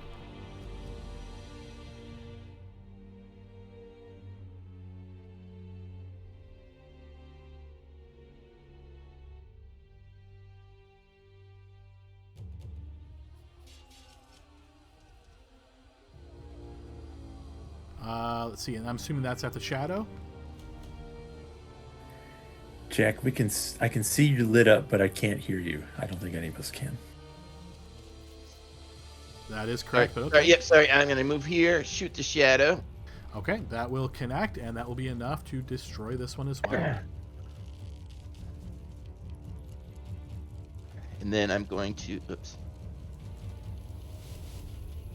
Go back in. Run away. I'll clear right. over here. Okay, Sebastian's turn. He's going to move to here, glance down, and then he's going to shout over to you, Elliot and Grask. Is this one he's climbing up? We must go.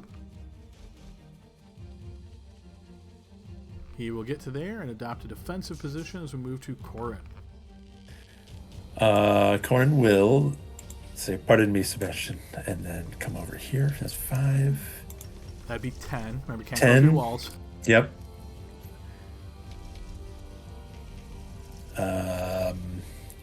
Do I have visibility on this thing now, or do I need to? You do, but he would have cover because he's against that wall that you're standing on, and he's climbing up of it. Right. 1 second. For some reason, roll 20 did not went and crashed on me, but it's back up now. I will.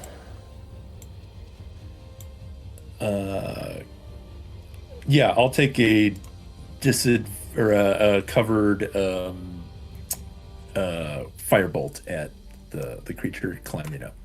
All right, go ahead and make your attack at advantage. Is that advantage? He's climbing up, so he can't do well defending himself here, but he does benefit from cover. Well, sweet. Yes, that will indeed manage to connect as you get your line just over that edge and strike him. And he is burned a bit by this fire. Come on, Elliot, Grask, we need to go. And then, okay, so that was 10 to get over here. Another 10. I'll just do the 5 right here. Actually, stay right here. Done. Okay, Hugo's turn. All right. Hugo sees everyone piling up behind him, so he's just going to keep running. So now has a free hand and a shield equipped. Yep.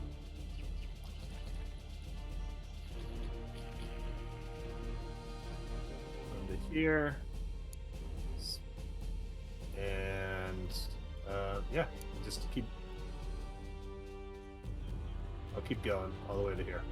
Just dash. Okay. Okay, next up is Grask. Okay, I will deposit my great axe and put my hands back on the crowbar to try and pry the coffin open again. Okay, so you want to stow the axe, pick up the crowbar, and then try to lift it. So yeah, unfortunately, you will have to do that next round. I can drop the axe for free, right? You could, Deposit. yes. Oh, is that what you meant when you said deposit? You just meant drop to the ground? Yeah. My bad. Okay, then yeah, that'll work. Okay, here we go. Opening it instantly. Yes, this indeed will open it. Unless there's something bad in there, in which case I fail. I'll choose to fail. As it pops open, you notice a lot of dust is kicked into the air. You motion with your hand trying to clear this out. You don't spot anything obvious in between as the dust begins to settle. Does that mean it's empty, or I'm gonna have to wait a turn for it to settle? It means it's settled some. You don't spot anything based on your passive perception. Okay. Elliot, it's open. I will go to Elliot's turn. Yeah, I'm on it. I'm gonna use my shield as a light source and see if I can go in there, fanning the dust away a little bit, and see if I can scramble and find anything inside the sarcophagus. All right, give me a blind check as you do a good investigation of this inside of the sarcophagus for anything of interest or value. Just remember, I'm lucky. Yes, indeed. You do not see anything. It seems as though this sarcophagus is completely empty. Looks like it's empty there, Grask. Bet you whatever's good is in the jaws. Let's grab them and go before we get left. All right, this guy manages to climb the rest of the way out. And he will spend his last movement to get here, undo the longbow from his back. Or actually, no, he's going to be a little cheeky here. He is going to kick this torch down below, where it tumbles down and gone. And we move to the top of the round with Penn. All right, I can't really see, so if I walk through a wall, let me know.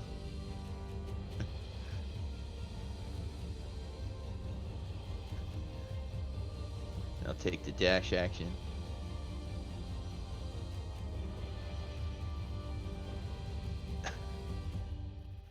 This way. Okay, next up is Sebastian. Noticing you guys still haven't made your way out yet, he will charge forth and try to kill this guy. So he will stab forth with his rapier. That will indeed manage to connect, as Sebastian wounds the creature a bit. And next up is Corin. Corin will also try and shoot past Sebastian and firebolt that creature as well again. All right, firebolt singes through the air. Let's see if it connects. It does.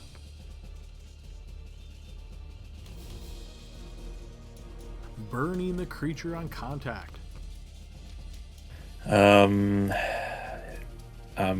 Oh, as I'm looking at the Panther, I think we lost Armony in the initiative track. Oh, tracker. yes, good call. All right, my bad. It was just occurred to me I hadn't heard anything from her in a little bit. So. Well, I thought that made sense because she's a Panther. She can't talk, but Right. I got a work phone call, so I just assumed I missed my turn. No, you're good.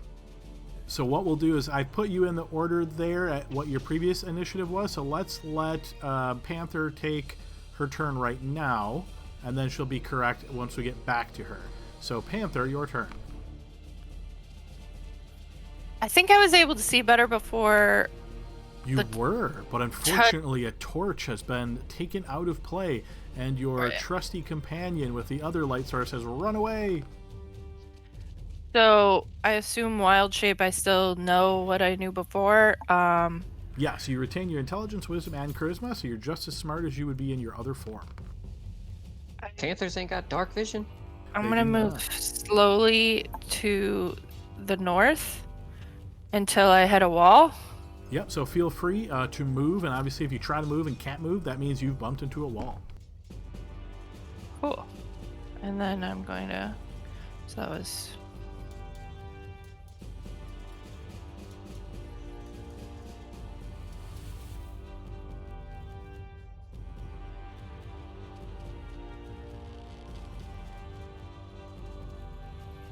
That was my movement, and I will move. I'll dash.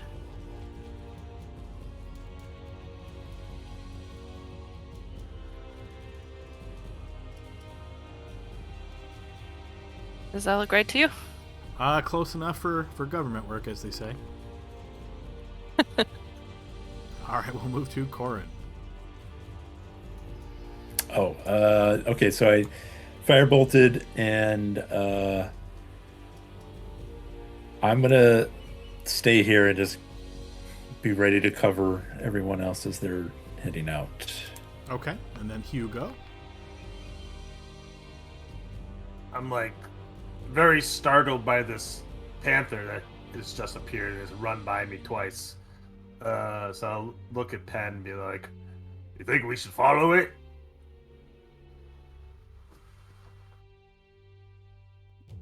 I'm gonna risk As long as it's heading the way out, sure. Should I stay here because of the shields lighting people up? Yeah, I'll move into here. And then I guess I'm gonna stay here to cast light as much as I can. Okay. For everybody. But I will take the dodge action here. Okay, fair enough. Dodging. And we move to Grask's turn. Okay, holding the crowbar, my great axe is on the floor. What I'd like to do is try and help Elliot pack everything up into the bag. So there's 2 more urns that need to be packed, so if you have a free hand, which sounds like you do, you can use your action to pack the last 2. Okay, I'll use my action to pack the last 2, and then my interact to put my axe in my other hand, but still be holding the crowbar in the other one. Dual wielding great axe crowbar. Okay, I like it. I think I can swing the great axe, but yeah, that's what I'll do. And then I think I still have some movement after that, which feels like a lawyer turn to explain everything. So I'll start moving. There's 5, 10, 25. So that's 30 total. All right, let's go. All right, and Elliot, you currently have a light spell on you, correct? Yeah, and off my shield. Okay, and shield's currently equipped. Okay, perfect. So your turn. Cool. So after seeing Grask pack up the last two, I'm gonna position my small body underneath my backpack and go oof and lift it up, and then I'm gonna start using my tiny little legs, and I'm gonna follow behind Grask. And let's see, I can get there for 25. And I haven't used my action yet, right? Correct. So can I hold it for a dash action, Adam? And when I see Grask start running down the hallway away, I want to take off behind him. You can ready your action. The trigger you want is once Grask stops moving, you want to move? Sure, yeah. If I have a path to dash up and get behind him. So we'll say that is your trigger, and once the trigger occurs, you can decide if you take it or not. Fair enough. All right, this guy's turn. He is going to drop his bow. You notice he turns and looks towards you, Grask, with this strange look on his face as he reaches out, trying to grab onto Sebastian. And he does indeed make contact with Sebastian, and as he does so, pushes Sebastian forth. And then you notice he essentially just dive bombs off into the pit, trying to take Sebastian with him.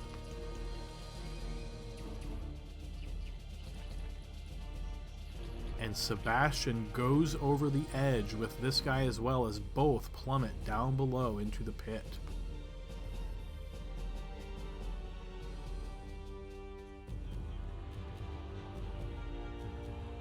Okay, Panther's turn.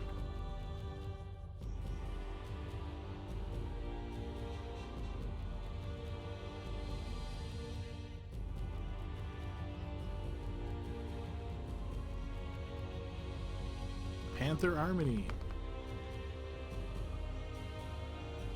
Sorry.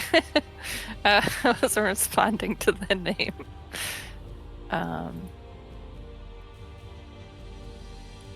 Alright, I'm going to... Sorry.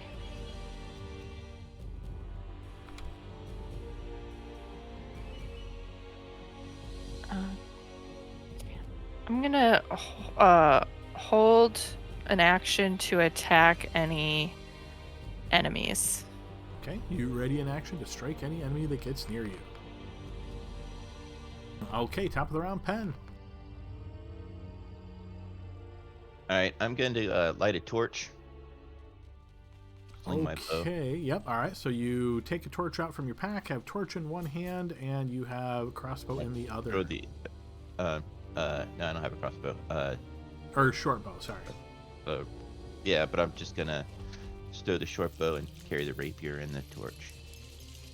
Okay, so unfortunately that's a lot of actions in one turn there. So it sounds like light a torch, that would be your action, right? Yeah.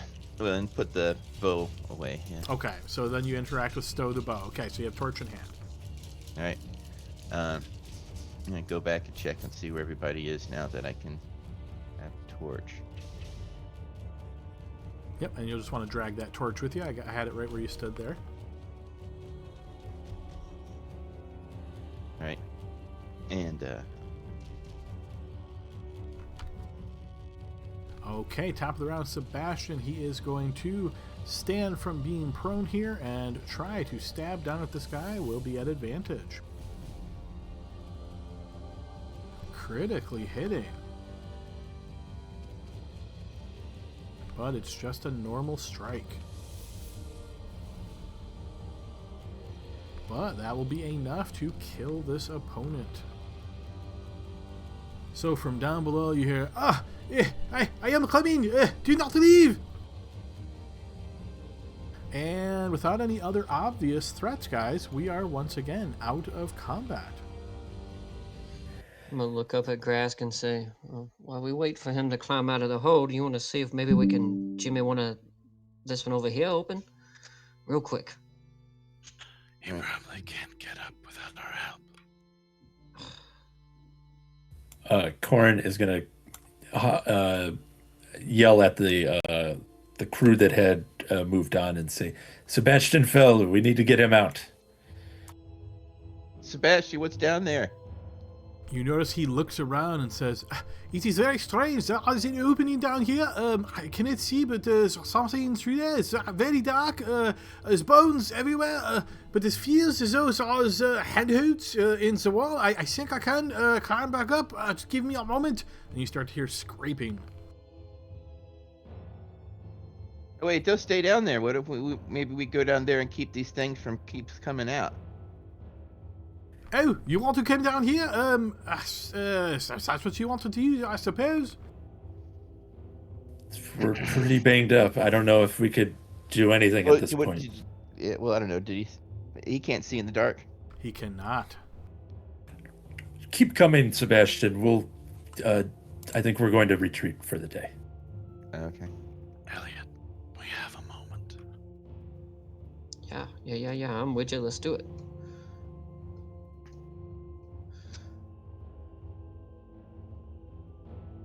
Well, yeah, you pick. Lizard choice. Haha, that's good. I'll just pick the next one closest to the one we already opened. And I'm going to try and open this one with the crowbar, Adam. Okay, blind check athletics as you try to push it open. No, this one seems very firm in its setting and does not want to be opened. However, roll me a d6. As he's trying to pry it open and it doesn't work, I go, see, now I think that may be a sign. And another d6, Grask. Okay, yes, it does not open. We'll try the next one. And I'll push past to the corner one. I'm going to try to see if I can grab hold of it with him. I'm super weak, so I'm sure me holding on to it just adds nothing at all to it, but I'm going to try my best. Okay, by this time, as you guys have put a little pressure on the door here, Sebastian has finally made his way to the top. Just doing a quick check for the rest of the team. Is everybody where they want to be? About a minute or so has passed by this point. Yeah, Hugo's just sort of cautiously looking at the panther, like wondering where everybody is. He's like, "Good, kitty cat, good. You stay right over there." Corin is going to yell over at Grask and Elliot, Sebastian's up. We got to go now.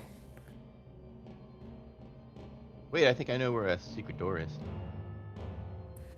We're all nearly dead. We need to leave. Yeah, but I mean, we're already gonna waste time here. No, I'm taking this. Yeah, we're coming. Hurry up, Grask. We don't have too long. I'm going back.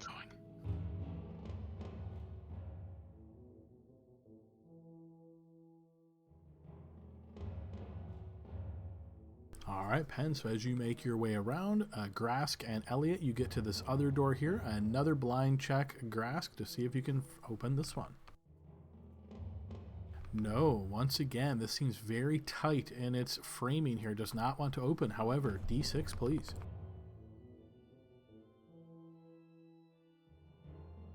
And another D6. Okay. I'm going back to that corner where I noticed something weird and checking it again. All right, so you'd like essentially investigate this, see if you can find anything hidden, that type of thing? Right.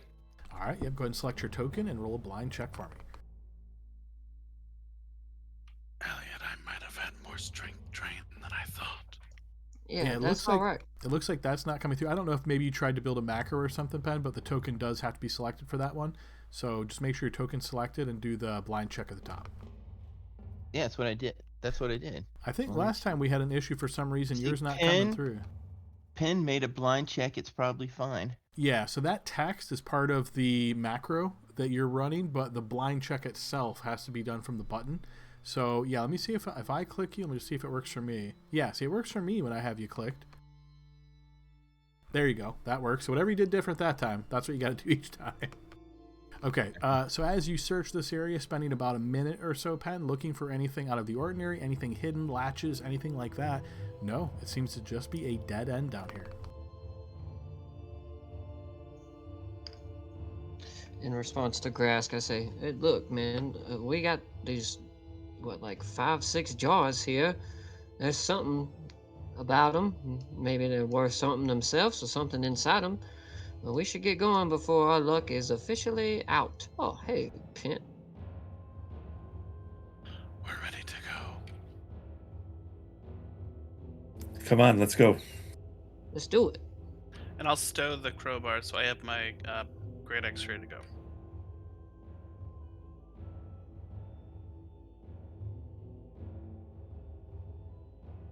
All right, as you guys make your way out of these catacombs, this crypt, whatever this is, passing through that door, as Grask will be the last one to make his way through, as you guys do and find yourself in, I'm going to call it relative safety.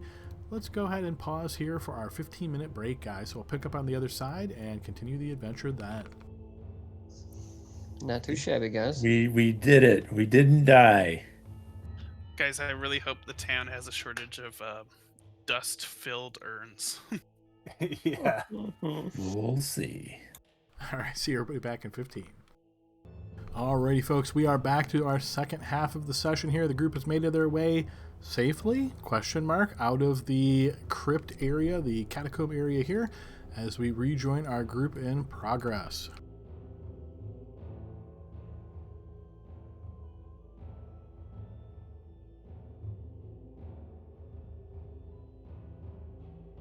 Whose cat is this?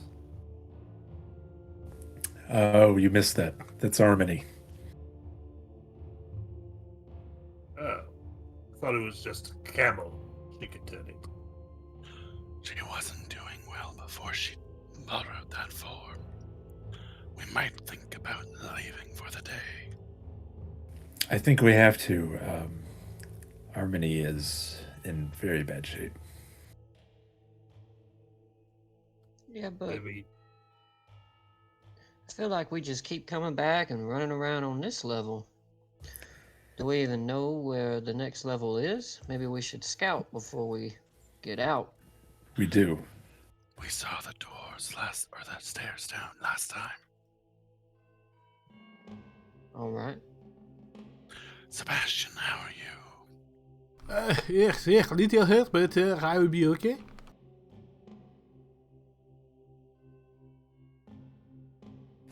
My main concern with us staying here is that Harmony is very, very injured. I get a little help. My guy's stuck on a wall. I can't move. And then Penn, is stuck on a wall, and Penn can barely walk himself. I mean, I'm also a little drained, you could say. I don't feel quite myself.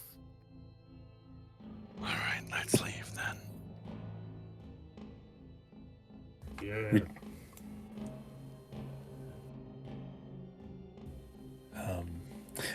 We do keep leaving, but it's difficult at the beginning.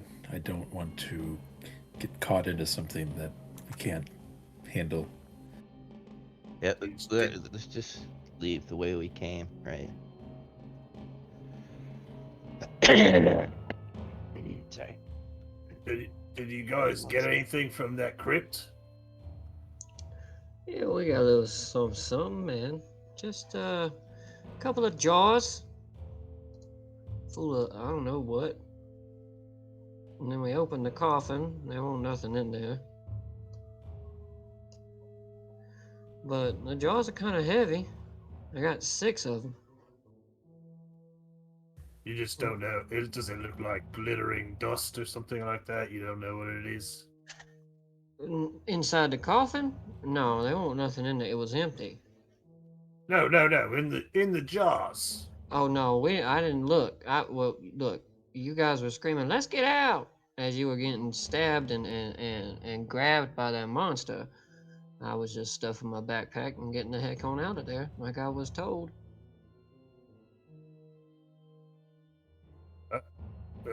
Wait, you haven't looked in the jars? No, I got 6 of them. But let's wait till we get out safe before we start opening jars. In case more Yeah, I agree. shadows come out of them or something. Alright, But it let's wasn't move. for nothing. I mean, there might be nothing inside the jars, of course, but I mean, we did find something.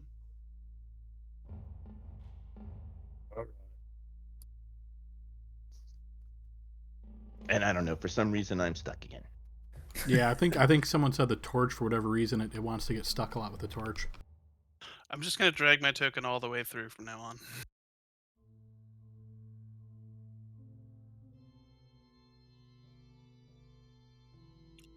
Whose torch is this? I'll take it.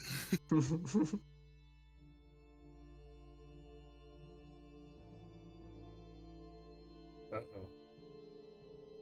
Hugo and Penn, as you guys make your way through the center area here, noticing that the table still covers this hole in the middle, you spot the red crimson ogre Scar as he is standing here looking at the wall. Hearing you approach, you see he turns and looks at you and gives a toothy grin as these tusks gleam in this little bit of light that is being cast by Hugo's shield.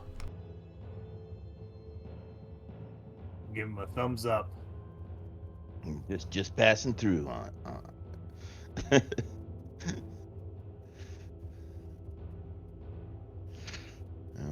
my torch is gone. We have deal with Ushlux. Yeah, whatever. Corin's gonna come back and I guess kind of pat Harmony on the head and guide her through the rest of the way because I think the torches all left her. I know my torch is somewhere. I think somebody else grabbed it. Just stealing torches everywhere. All right, safe to say you guys are just making your way to your standard entrance exit that you guys are using each time? I think that's exactly what we're doing. Oh, wait, I'd like to talk to this guy. Any problem if we check the room real quick? You notice he looks around the room and says, "Check room, nothing here!" The other room. The old warden's room. No, my room now! It was our kill, though. His things should be ours. No, mine! I take, I own now, mine!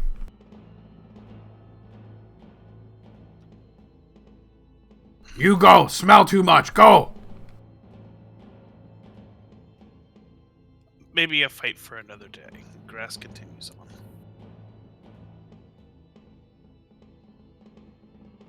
Elliot was ready to climb up his back like Legolas did that elephant.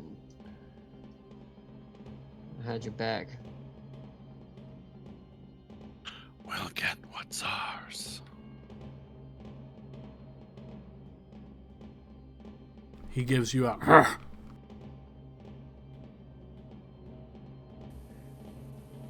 Scar, you say as he's walking away from you. did you try the lever yet? I'll point over. He doesn't respond, seemingly just walking on his way. You might want to.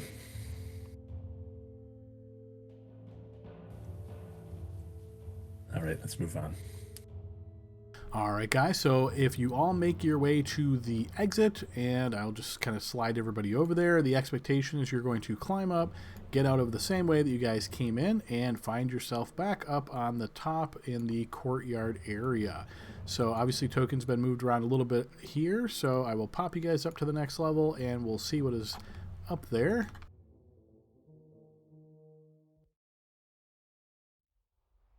All right, if you guys will recall, you previously had entered through the different way. You guys made your way out the same typical way, so I'm going to move you guys all back here for reference as you guys make your way out and find yourself in this elevated area. Grask pulls out his ear cotton, starts putting it in, and says, I wish we could have just killed that harpy so we didn't have to think about it. We haven't seen it the last few times. Maybe it has been driven away.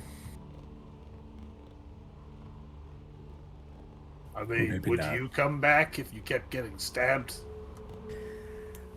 Well, we keep coming back to here. Depends how hungry I was. I suppose we'll just be careful either way. And Corin says this as he's taking out the cotton swabs and putting them in his half-elf ears. And I'll hand Penn back his torch after extinguishing it. Much like a flashlight, I flick it off. That's how those work, right? What do you guys say we open one of those urns now, just to see what's inside? Before we go lugging it all the way back to the town. I don't know why I We're just out in rolled the daylight. cons. It should be safer, right? Why don't we just get a little distance away? But I agree, we can open them up here shortly. Yeah, I don't mind looking inside, but let's get outside of this little area. I ain't trying to tussle Which is with the way nobody. out? Is it up that way or? It's down here. It's down this way. Right about here is where Grass got smacked by the owl bear.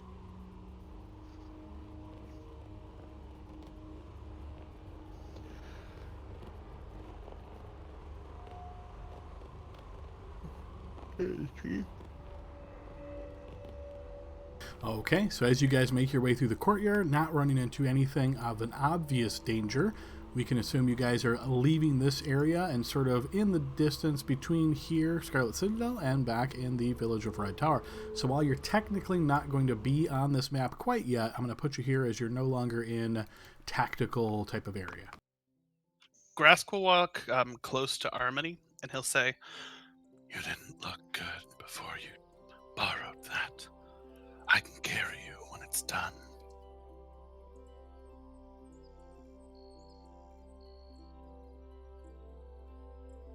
The panther rubs her head on his legs.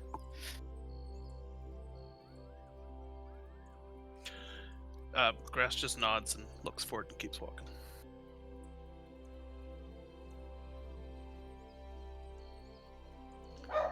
Well, look, I think we're far enough away now. You guys want to check these out?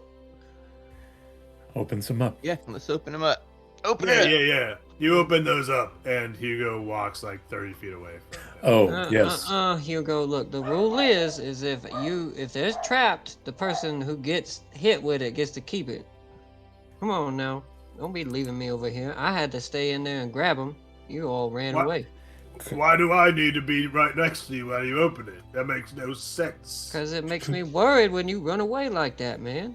Put it on the ground, and then Corin will cast Mage Hand and open one. You should be worried, Elliot. You As he just saw started- where we got that stuff from? I'm going to open it as he's saying that.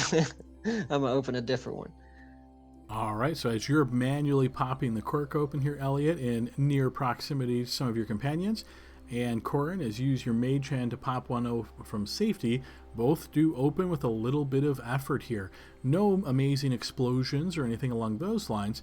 Looking inside, Elliot, throw me a d6, please. Okie dokie. Okay, looking inside, you notice what appears to be a necklace and a bracelet. I'll dump them out into my hand. They both look to be made of silver. All right. Something in mind. What you got over there, Corin? I don't know. I'm too far away from it, but I'll use the mage hand to pick it up and bring it over to me and then look inside. Okay, roll a d6, Corin.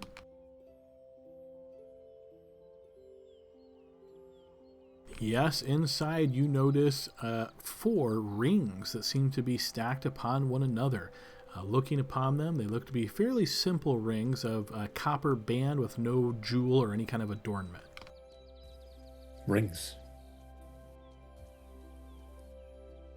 How many of these did we get? 4. How many urns did we get? 6. Yeah, there's 6 total. I gave one to Pin. There you go, Pin. There's one. And then here you go, Hugo. There you go, take that one. Grass, you want to open Why, one? thank you kindly there. I'm good. All right. Well, I'll open this one. And Corn, you can open that other one. But we're splitting everything. Everyone open your presents. All right. Uh, Hugo first. Hugo. Go ahead. all right, so Hugo puts his down away from everybody and moves like 15 feet away or so. And then he will, because of telekinetic, he can do Mage Hand without components or anything like that. Mm-hmm. So he just goes over there and just looks at it, and the top of the urn will flip open, basically. Okay, yeah, and it just kind of gives away, and it is open. And then I'll go up and look inside. D6. You notice 4 larger rings. These don't look like they would go on fingers. You get the impression that these are maybe sized for a person's neck. All right, I'm going to open mine up too. Okay, pop that open. Looking inside, you can see that there are 3 earrings inside, looking to be made of silver.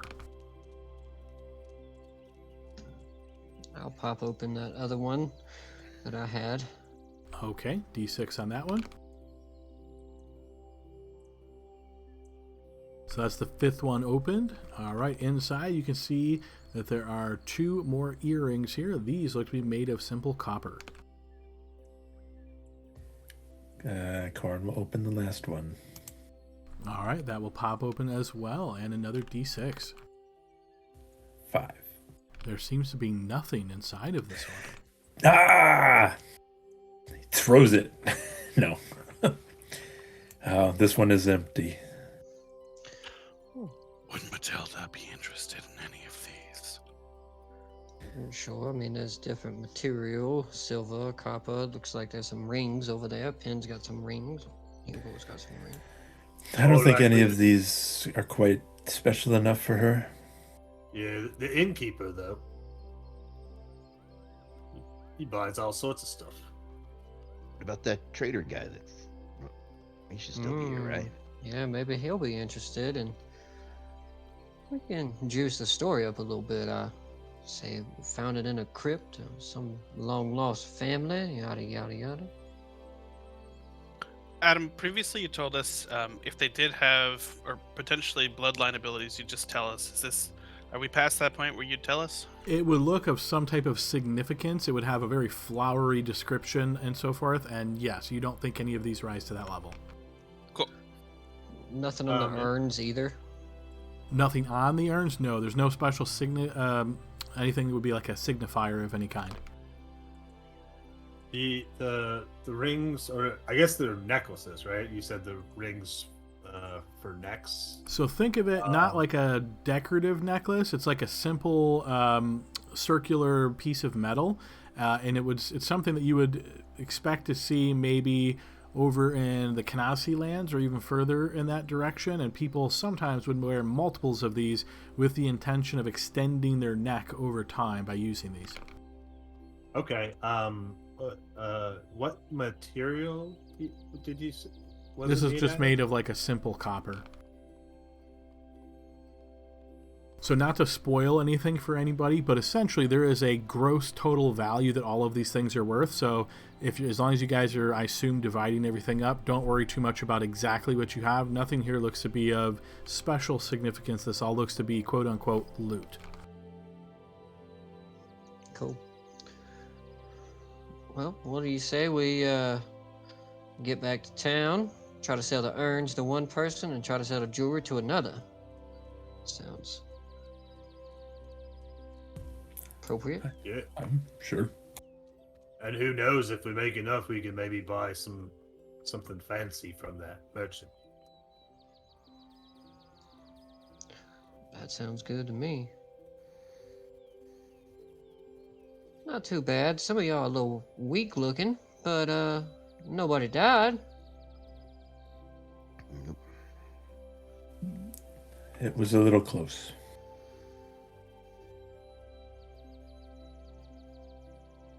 I give a wait to Sebastian.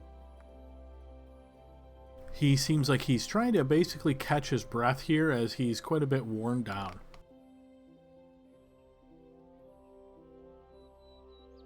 All right, so it sounds like the group would like to make the couple-hour trek to the village of Red Tower. Yep. Yeah. Can we take a short rest just to get our strength back?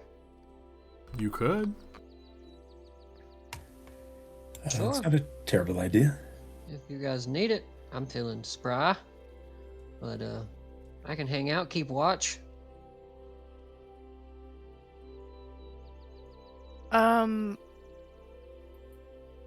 I assume at this point I'm out of wild shape. So you guys haven't really started the trek back yet. I believe you can stay in wild shape for what, like an hour? Yeah, 1 hour. So you probably still got about 20 minutes left, I would say, at this point. Do I still have my forester background when I'm in wild shape? You do, yes. I would like to find a safe place to rest for the group, and So you'd like to spend the 1 hour here, not moving, but looking in this area for a safe place to rest. oh shoot, that's a long time. Well, no. Okay. I'll just stick with the group. All right, group. So it sounds like you guys want to stay here and start your short rest, where you're kind of just hanging out by the edge of the woods, essentially. Yeah, just in case something happens. Yeah, I got my crossbow drawn. I'm just kind of doing like a light patrol around where everybody's chilling. Okay, fair enough. You guys rest and relax here, keeping your eyes open. Again, this is a short rest, so just an hour. You don't have to sleep or anything like that. It passes by uneventfully.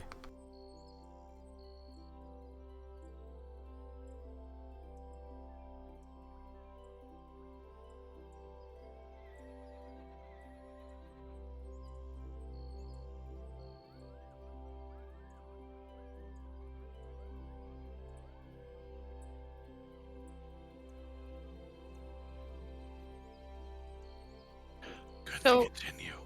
How does the strength thing work? I was just pulling that up now to see if it was short or long. One moment.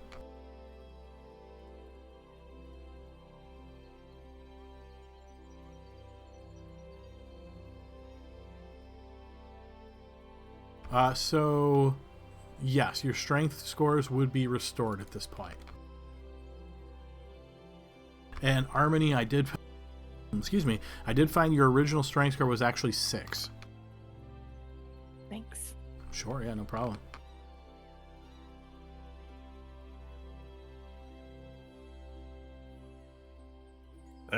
Well, if everyone's feeling very fit, do we even need to go all the way back? Yeah, we got to sell the loot. Get some could check- arrows. we could- I think we should get like oil or alchemist fire or something and throw it down that pit. So next time anything tries to crawl out of it, they'll have a much harder time. We could try to go to the second floor though. Check it out.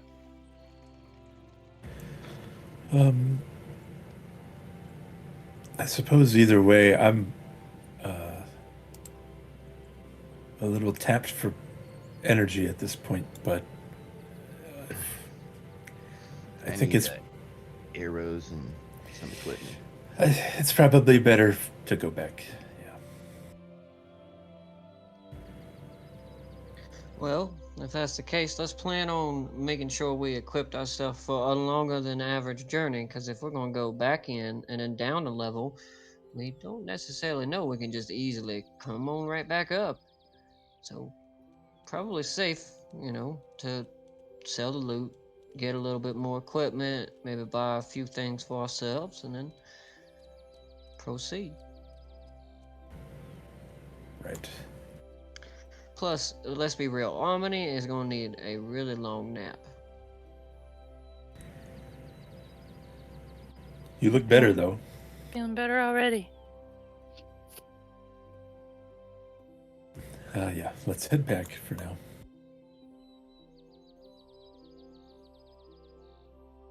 All right, with that decided, the group does the 2-hour trek back without any events here and finds themselves in the northwest corner, right where they appear on the map at this point.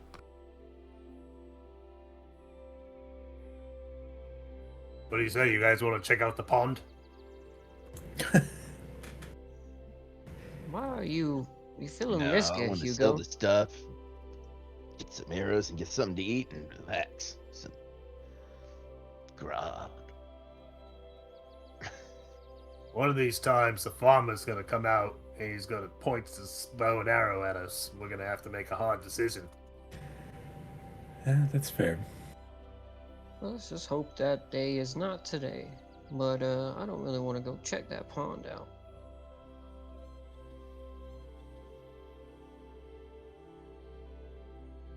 All right, so it sounds like the safe course around the pond once again as you guys make your way through the farmlands and eventually, after a couple of minutes of additional walking here, find yourself back towards the entrance to the village of Red Tower. You notice a guard here once again, and you see he looks towards you and just gives you a friendly nod and it sort of motions with his hand for you to enter.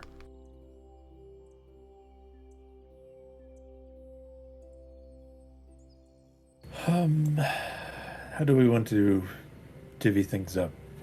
Kazim or the innkeeper, whose name I am sure I'll remember any moment now.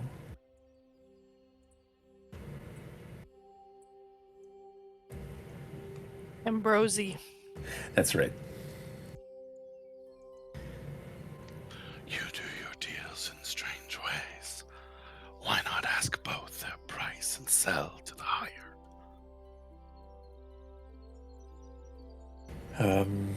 Because I think they both would get annoyed by us going and not selling to them immediately. I That's think why- Ambrosi will be a fairer deal, probably. Kasim, he's not quite the most savory character. Which means he probably has the best stuff. I'm just saying. Well, maybe we get the better deal from Ambrosi to buy the things from Kazim. Yeah, that sounds like a plan to me. All right. Hearing no disagreement, sounds like the group wants to make their way for the Cage Tavern and Inn to speak with Ambrosi.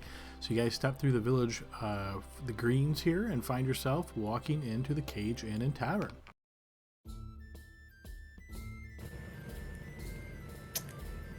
Any newcomers in here, Adam, or shifty individuals beyond the ones we've already seen? Give me a blind check here, Corin, as you do a quick scan of the patrons of the tavern. Nobody sticks out to you as being of any kind of concern. There's definitely some regulars here. You assume most of these folks are villagers. You don't see anybody that draws your eye. All right. Do we want to go talk to Ambrosi now? Why don't we just get that over with, and then we can eat and do whatever else we want to do for the rest of the day. Yeah, you made a deal with him before, right? I did. I can maybe handle that part if you want me to.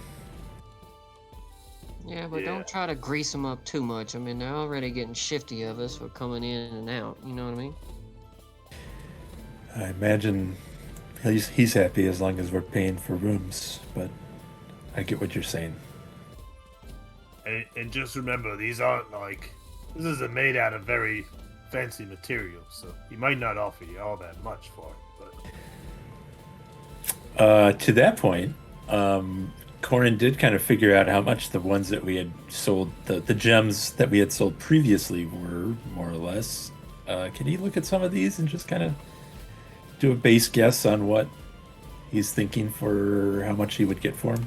Yeah, so fair enough to say he's essentially collecting all of these items from everybody and trying to do an appraisal on the entire haul, correct? Yeah. Okay, and this is for all of the pieces of jewelry, and I heard someone say they wanted to try to sell the urns as well. Is that your goal? Oh yeah, the urns too. Okay, blind check, please.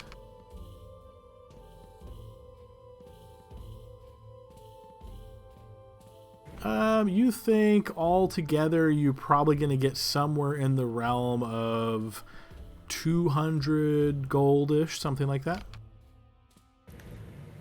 Corin loudly exclaims, 200 gold! No, he'll kind of give a good look over at everything, and he'll say, I'll see what I can do.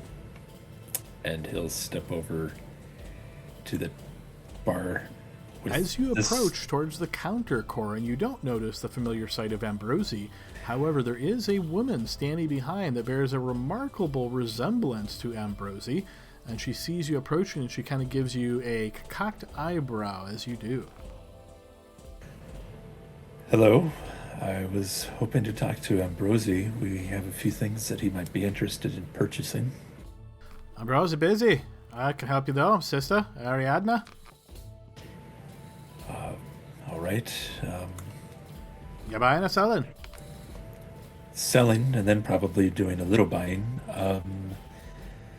And Corin will start emptying out his pockets of all this shit and putting them on the bar.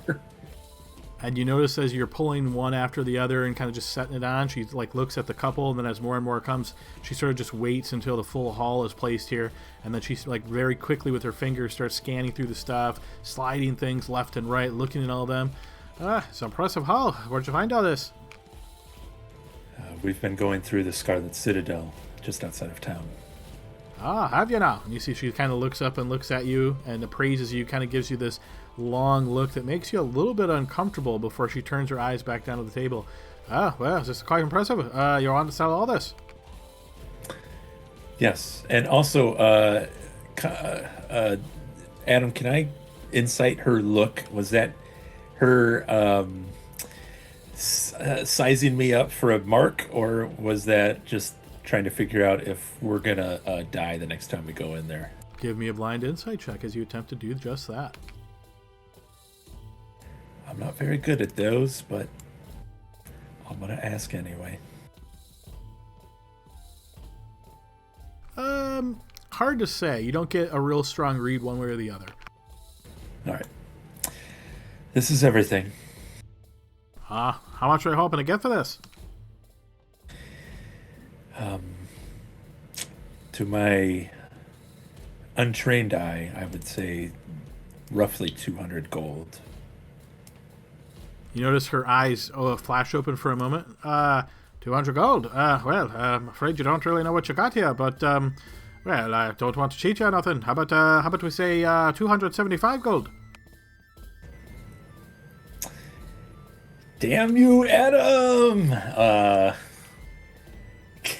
Corin smirks and reminds himself next time to have someone who knows what the hell they're doing look at this shit. He'll say, all right, 275, thank you. It's a good deal. We'll both make money off this.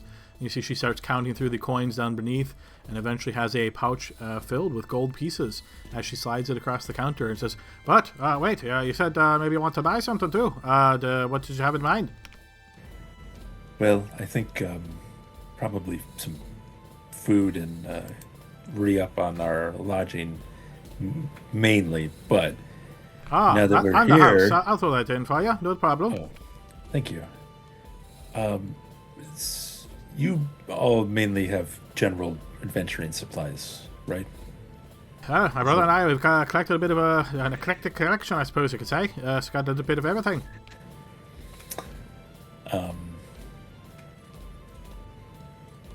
What you looking for? Nothing offhand, but I need a quiver and 30 arrows. So I imagine Penn's like in the counter going, arrows and yeah. Arrows, quiver. Yes, I can definitely do that for you. You're just looking for the regular arrows. Oil. Flammable oil. Do you have silvered arrows? Yes, I do. I think we got we got 10 silver arrows ready to go.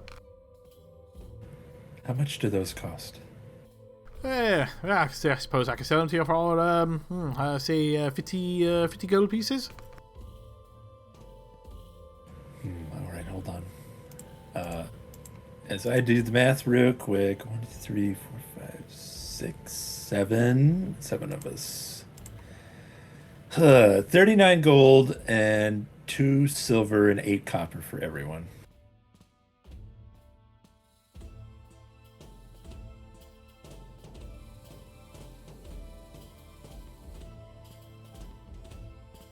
You beat me to it, Elliot. I'll look over at Penn. It might be useful when we're fighting those undead creatures. I'm willing to give you all a little bit extra for that, if you're interested. What about a silver dagger instead of arrows? It's probably more useful. It's probably reusable too. So what dagger say? Well, first I say a bit more silver, then you get to the arrowheads. So silver dagger, I can sell you out for 102 gold pieces. No, I'll just stick with the arrows. 10 arrows, settled. 50 gold. No, 30. It's the 30 arrows and an extra quiver.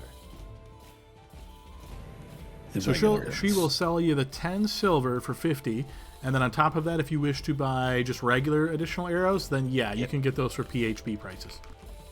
Okay. Oh God, what did she say her name was? Already forgot the sister's name? I didn't have my pen in my hand to write it. I was worried about the. That's okay. I was looking it up too because it already slipped my mind. It was Ariadna. I will go ahead and put that in chat. Thank you. Thank you, Ariadna. We might come back for some of those arrows at some point. It's a little bit. So for 40 arrows, looks like 2 gold. All right, and she will sell that to you. All right, so that's the silver arrows and arrows. Is there anything else you need? I look over at the rest of everyone and see if they're all shaking their heads yes or no. I could take a few crossbow bolts. Have a many 20.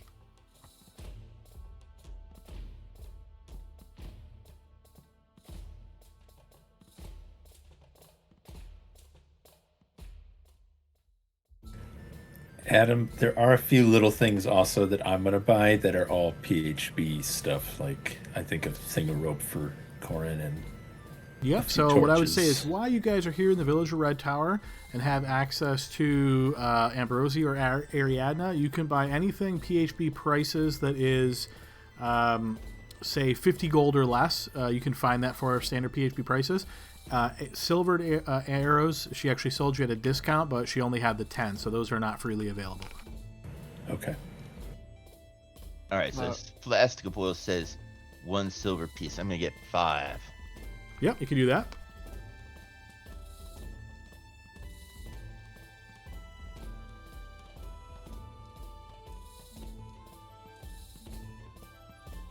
You said if we sell something, it's half price? If it's a PHB item, yes, you can get half price here. sell this extra short sword I had. Was this the short sword that you got off of the corpse in the tomb area? It was, yeah. It didn't seem. I think when I picked it up, you said it seemed normal, right? You didn't notice anything special about it. I was just asking. Yeah, I'll just go ahead and hawk it. Okay, yeah, she'll give you half price for that.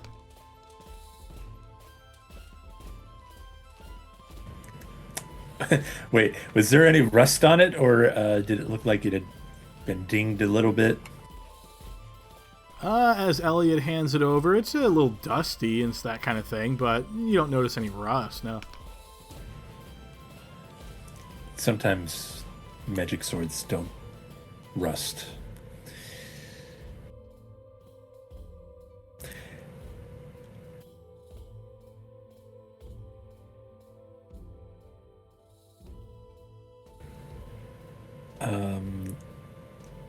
Libby, can I get a few of those torches? Sure, they're all yours. I don't want any of them. Take them all. Okay.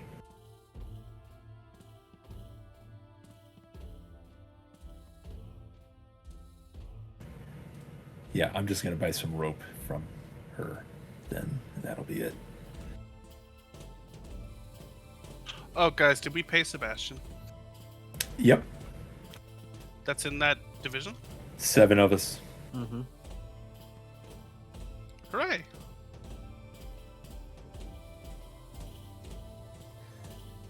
I'm gonna buy a thing of ball bearings, just so you're aware, guys. Good idea.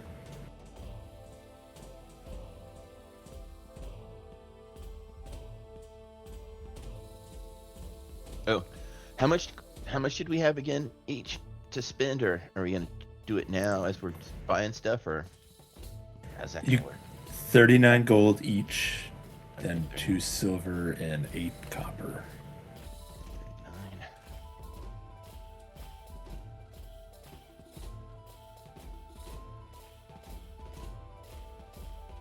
I'm gonna get a healer's kit. Yep, yeah, you can certainly find that in Village Red Tower.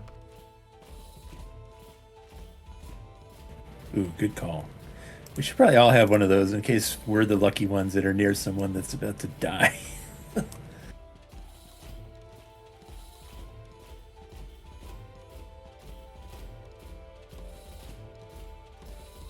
I gotta save up.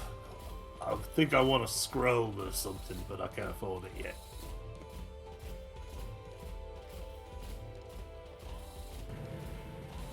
I think, as I recall, it's rather expensive copying spells into your book. Yeah, that's what I want to do. But yeah, you're right. So, maybe not this time, but hopefully he sticks around long enough for me to get one of those things. Adriana, do you ever get any spell scrolls or something like that? Ariadna, yes, of course I do. Every now and again, doesn't happen all the time, but yes, where we get some here and there. All right.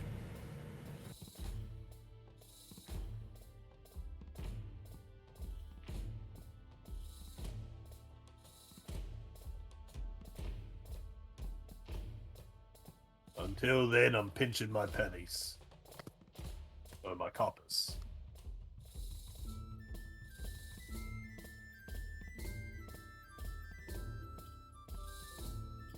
And I'm going to buy a grappling hook, because that's always useful. Frederick had one. He used it a lot. Yeah.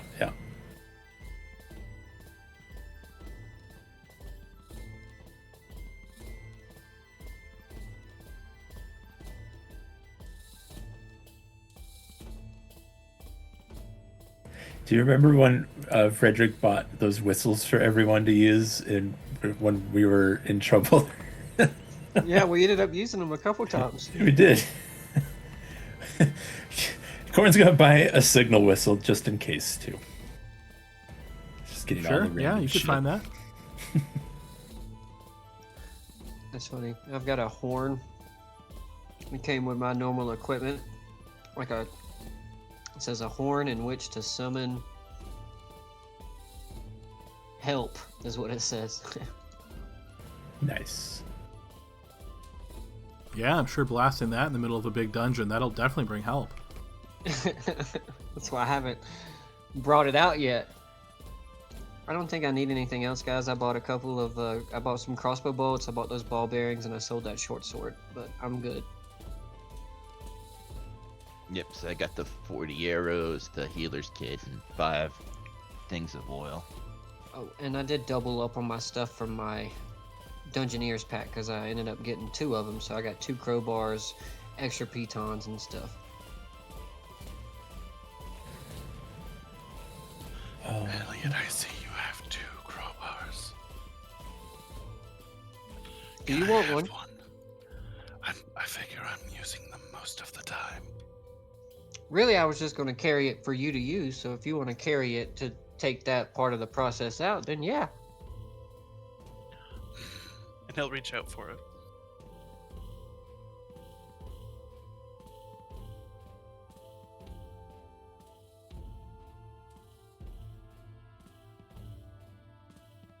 All right, so as you guys are doing various shopping, and Ariadna has summoned forth some drinks and food, a variety of finger-type food, little sandwiches, little breads, that kind of stuff, cheeses on the plate, and you guys are sort of starting to enjoy this food and drink and continuing to do a little bit of shopping here and there as things strike your mind.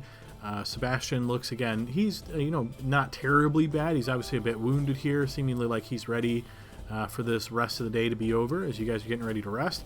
But as he's consuming some of this beverage, he does look at you all and says, so what is your plan? We head back tomorrow? Is that what we're going to do? And are we going to head for those sarcophagi again? Or so we can try to find we haven't found the stairs to go downstairs. Are we doing that? Or that pit was strange, as I said. It was kind of strange opening. But what is the plan? I don't want to go anywhere near that opening again. Those shadow monsters Shadow are no things. good. No, never again. Anywhere but there. I think it may be something we want to explore later on when we're perhaps a little stronger to deal with the things in there. But for now, I'm interested to see what's below the level that we're at. Those stairs that we found sound like an interesting place to explore. Harmony, you cast that spell, right? Yeah, when I was a cat, did you guys get into all of the No. rooms with the sarcophaguses? We got into one. That was it. I think my strength was too drained to get in the others. I think there was possibly only like one other room at most. You guys might have got it all. I'm not sure based off of where I was. I don't know. We were like 50 feet away from you. How far does your spell go? 30, but I passed through there when I had the spell on. But I don't know. I didn't get to take the time to really investigate while I had the spell going before I took some damage. Adam, save us. Does she know the room that we were in, if that was one of the rooms? Well, let's put it to a roll. Harmony, give me a blind check, please. There was one room around the corner there, I think, but I'm not sure. Suspect that there was 2 rooms because I smelled it from 2 different directions, but So, Harmony, you recall that there are still 5 sealed crypts.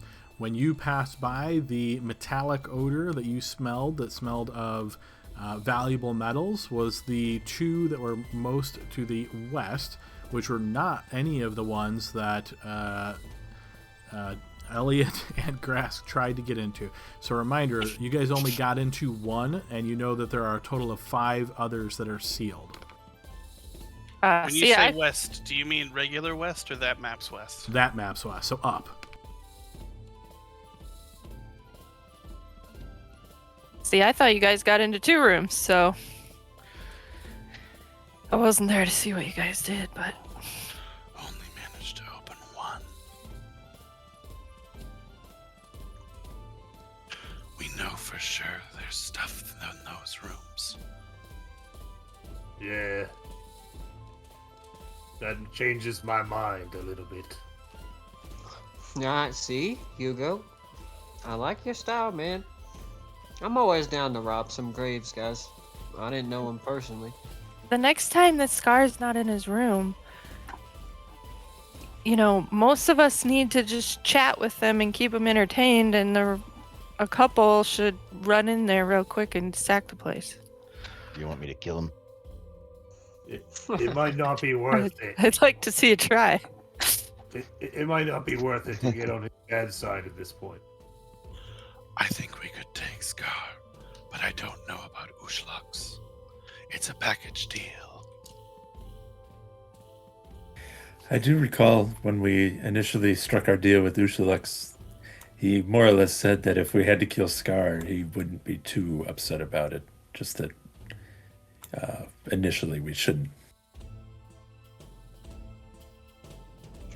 I just want to say, I'd still like to question Ushlux about my brother. If he on the first level, as we can see, there's really not too many directions you can go down there, so he must have passed him or something. The condition of us passing through was that we don't bother him. Yeah, I get that, but if we're getting to a point where we want to kick his ass, let me question him to initiate it. So then we can kill 2 birds, 1 stone. You know what I mean? Sounds like a plan. I still think we should distract Scar and sack his room. He would never even notice. The place is disgusting. Oh yeah, I think I could sneak by, maybe pin. I mean, we're both pretty small. Especially if With we a lock. catch him far from his room. We gotta do that, guys. So what? We distract Scar, get into his room, and then we go back down and do like a quick run and try to grab something from those tombs. Or do y'all want to just keep going? I say we go where we know there's good stuff. Fair enough. Yeah, But that's level true. 2 doesn't sound like it's part of the equation, huh? It sounds like we're just going to go and try to get a little bit more money. We I know think we how should- bad those rooms are. Downstairs could be much worse. Let's see how it goes with where we know there's treasure. We pick that up. If we're still feeling sprightly, then we just go right downstairs. All right, I'm gonna turn in for the night.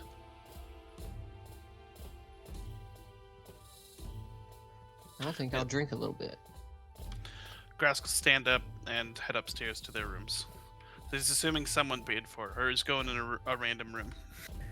All right, yeah, fair enough. Luckily, it turns Imagine out that. to be empty. Yeah, imagine that. You're settling down, getting ready for bed, and it bursts through the door. It's big old grass. Get out. Okay. Giant alligator man. Harmony is gonna go outside and sit underneath a tree for a bit before bed because she doesn't really like spending so much time out of the forest. If anybody's down, I might want to go visit that fella in the tent.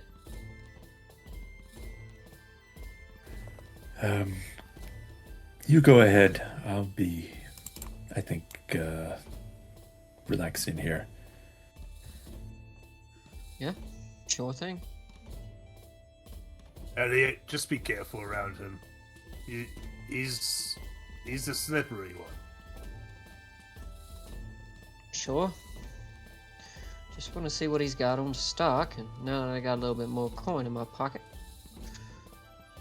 might be able to actually buy something. So I'll put my hat back on my head and pop down and punch Grask in the ribs as I walk by him. but my fist is very small, and then keep moving outside.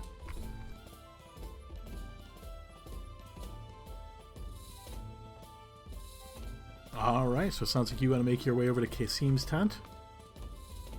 That is the game plan, yes, Adam. Okay, fair enough. Yeah, so you make your way out of this area, and it sounds like you're heading there alone. So let us slide back over to this map so we just all recall where this is. You make your way across the village green, passing through this area, and passing through by Matilda's house. You do notice that she's out front, and she just gives you a friendly wave as you pass by. You pass through this open area and make your way over to the tent.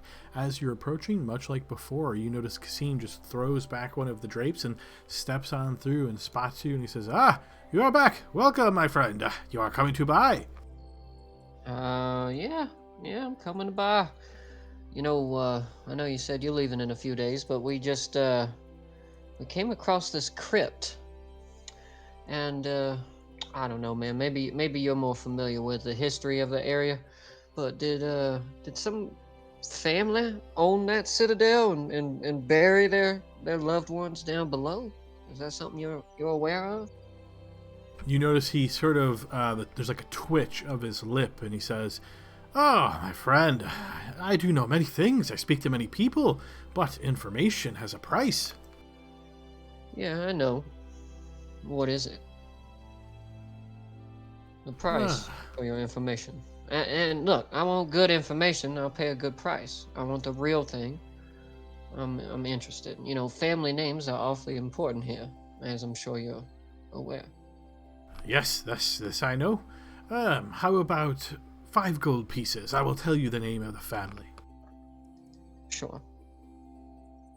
Okay, you hand over the 5 gold pieces, and you see he looks at each coin carefully, actually taking one and putting it up to his tooth and kind of testing the strength of it before he gives you another smile, puts it back in his side pouch here, and he says, Yes, that is the Holzanger family.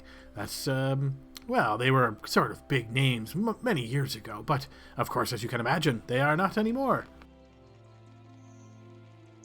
How long ago was a few years ago? Was it like recent or?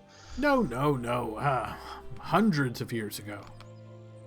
Any bloodline that they're known for? I mean, I don't think I've heard of that name before. And you notice he sort of gives a sly grin once again. Oh, I suppose you mean if they might be related to anybody important? And he gives you a little bit of a wink. Indeed. You know, while we were down there, we came across 5 sealed sarcophagus tombs area, and we were only able to get into one, and we found some mundane jewelry, you know, copper and silver and gold and things like that. But there was 4 more or 5 more still able to be broken into, and we plan to do so tomorrow. And more information about who may be within could help. We might know what's important then, you know? So it sounds like what you're saying is you've got no danger between you and a buttload of possible treasure? That is not the case, no. Most of my friends, which is why I'm here now alone, had their energy drained by these ghostly specter creatures. They just kept coming. So that's why we only got into one, because we only had time. They're resting, trying to regain their strength now. That's why I'm here alone. Because, I filthy think undead. Yes, yeah. And it's ridiculous. That was my next question, if you had anything to help against said undead. But we'll get to that. I'll buy some things soon. But the Holzinger family, they're not connected to anybody important? There's no scions in the family, right? Oh, maybe. Who could say? It's so many years ago. Oh, you see, this land was first... as most land in this area, was settled by the elves, and they lived here and owned it, all of that type of stuff, as much as elves can own anything. But eventually they did leave after many conflicts with, the approaching Anwirians. But one of those families of Anwirians, the Holzangers, they claimed the whole area around here, and they sort of ran it for many years. But, well, they sort of died out over a period of time. If there's any of them left, I don't know. And you wouldn't happen to know who the current denizens are? I mean, we came across this wizardess sorcerer person, Ushlux. Does the name ring a bell? No, I can't say it does, my friend. I don't know this name. Passive towards us while they do research. I'm curious as to what it may be. But I really do appreciate the name, Kazim. Look, I said I would buy some stuff. Do you have anything to protect against undead, or maybe that would be more effective against undead? Maybe silvered weapon or something?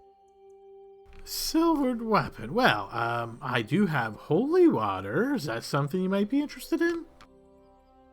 Yeah, I know that one of our friends used some kind of radiant ability while we were down there, and it seemed particularly effective. How much holy water do you have? I can sell you 3 flasks. Call it 90 gold. Kazim, holy water is just a simple blessing and some water. I think 90 gold is pushing it, don't you? Oh, no, come on, my friend. You don't understand. See, this holy water has been blessed by the archpriest over in Caracas himself. This has the bestest of holiness. Yeah, look, man, I'm not buying that. Not for 90 gold, at least. But look, how about we come to an agreement? I know you're leaving in a day, but like I said, just a few undead zombies in between us and a lot of treasure. 2 for 60? 2 for 60. I'll do 2 for 60, Kazim, but only if, when we return, you give us the best deal you can on what we bring you. Oh, to sell. Oh, okay, yes. I'll see what I can do for you. 2 for 60. All right. You see, he goes back in, throws that flat back, and very quickly returns with 2 flasks of holy water. They do seem to be in a little bit more elaborate vials than you're probably expecting. It has sort of like spider webbing on the glass of the container, and he holds them over both of you, like gripping both in one hand as he holds them over to you with his other hand outstretched for your coin. Yep, and I'll pay him the 60. All right, he takes that from you, and you get 2 vials of holy water. All right, Kazim. You wait. Okay, we'll be back in a day. I look forward to it, my friend. Let's see what you can bring me. And you see he actually rubs his 2 hands together with a greedy look on his face. And I step out and make my way back to the tavern. All right, and was there anything else anybody wanted to do during this time back in the tavern? Yeah. Oh, go ahead. When Harmony comes back inside, she asks, Ariana,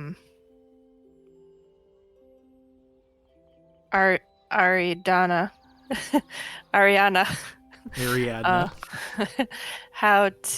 if she has any powdered silver. Of course I do. Yeah, powdered silver. How much you need? 25 silver, gold, 25. So essentially, you gold tell her the pieces quantity that you're looking for, and you see she looks it up and down and says, it's just a little bit hard to come by here, so I could sell it to you for, say, 27 gold? How about 26? We just sold you all of our loot. Yeah, 26, 26 fine. Cool.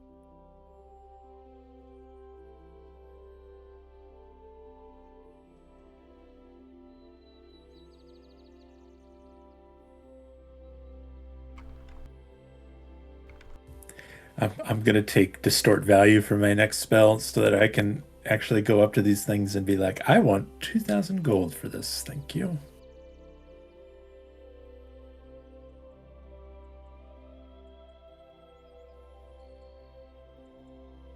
Okay, anything else anybody wanted to do in town here?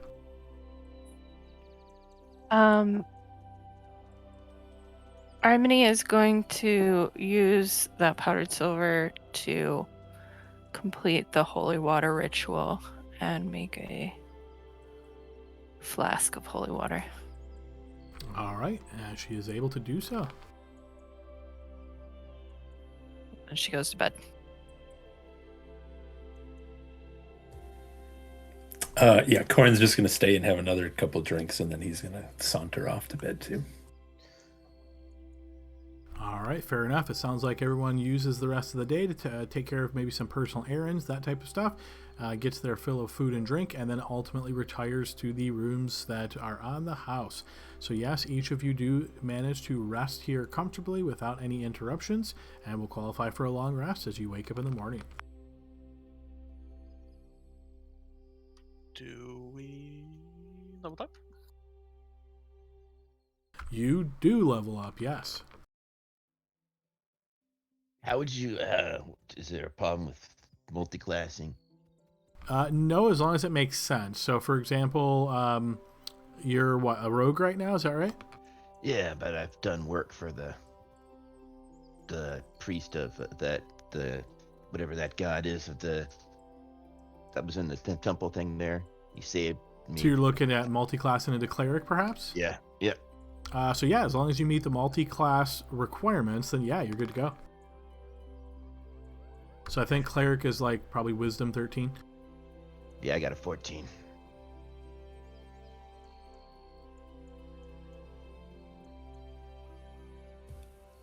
Grask like maxed out his roll the last level up too, didn't he? He did. This has been good. Holy shit.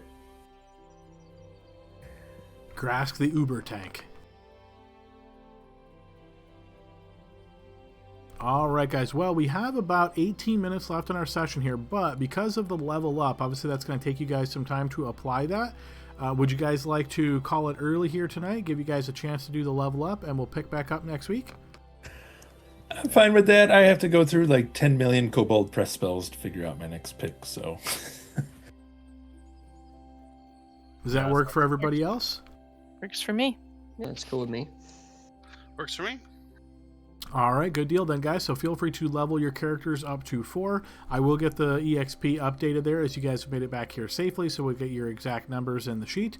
Other than that, my expectation will be next week, you guys having gotten your long rest here, leveled up to 4. Your plan is obviously to head back to the Scarlet Citadel, and it sounds like you're wanting to head to the crypt area as opposed to going to level 2. Is that correct? Yeah. Initially. Yeah, it I sounds think like we're gonna go getting a try little and get the good stuff at that crypt, and then depending on how hurt we are, we'll head down to the next level. Okay, sounds good. Yeah, that will certainly work. All right, so a good session, guys. It was a lot of fun. A lot of danger there, but you guys had some really good rolls, which pulled it out in the end for you.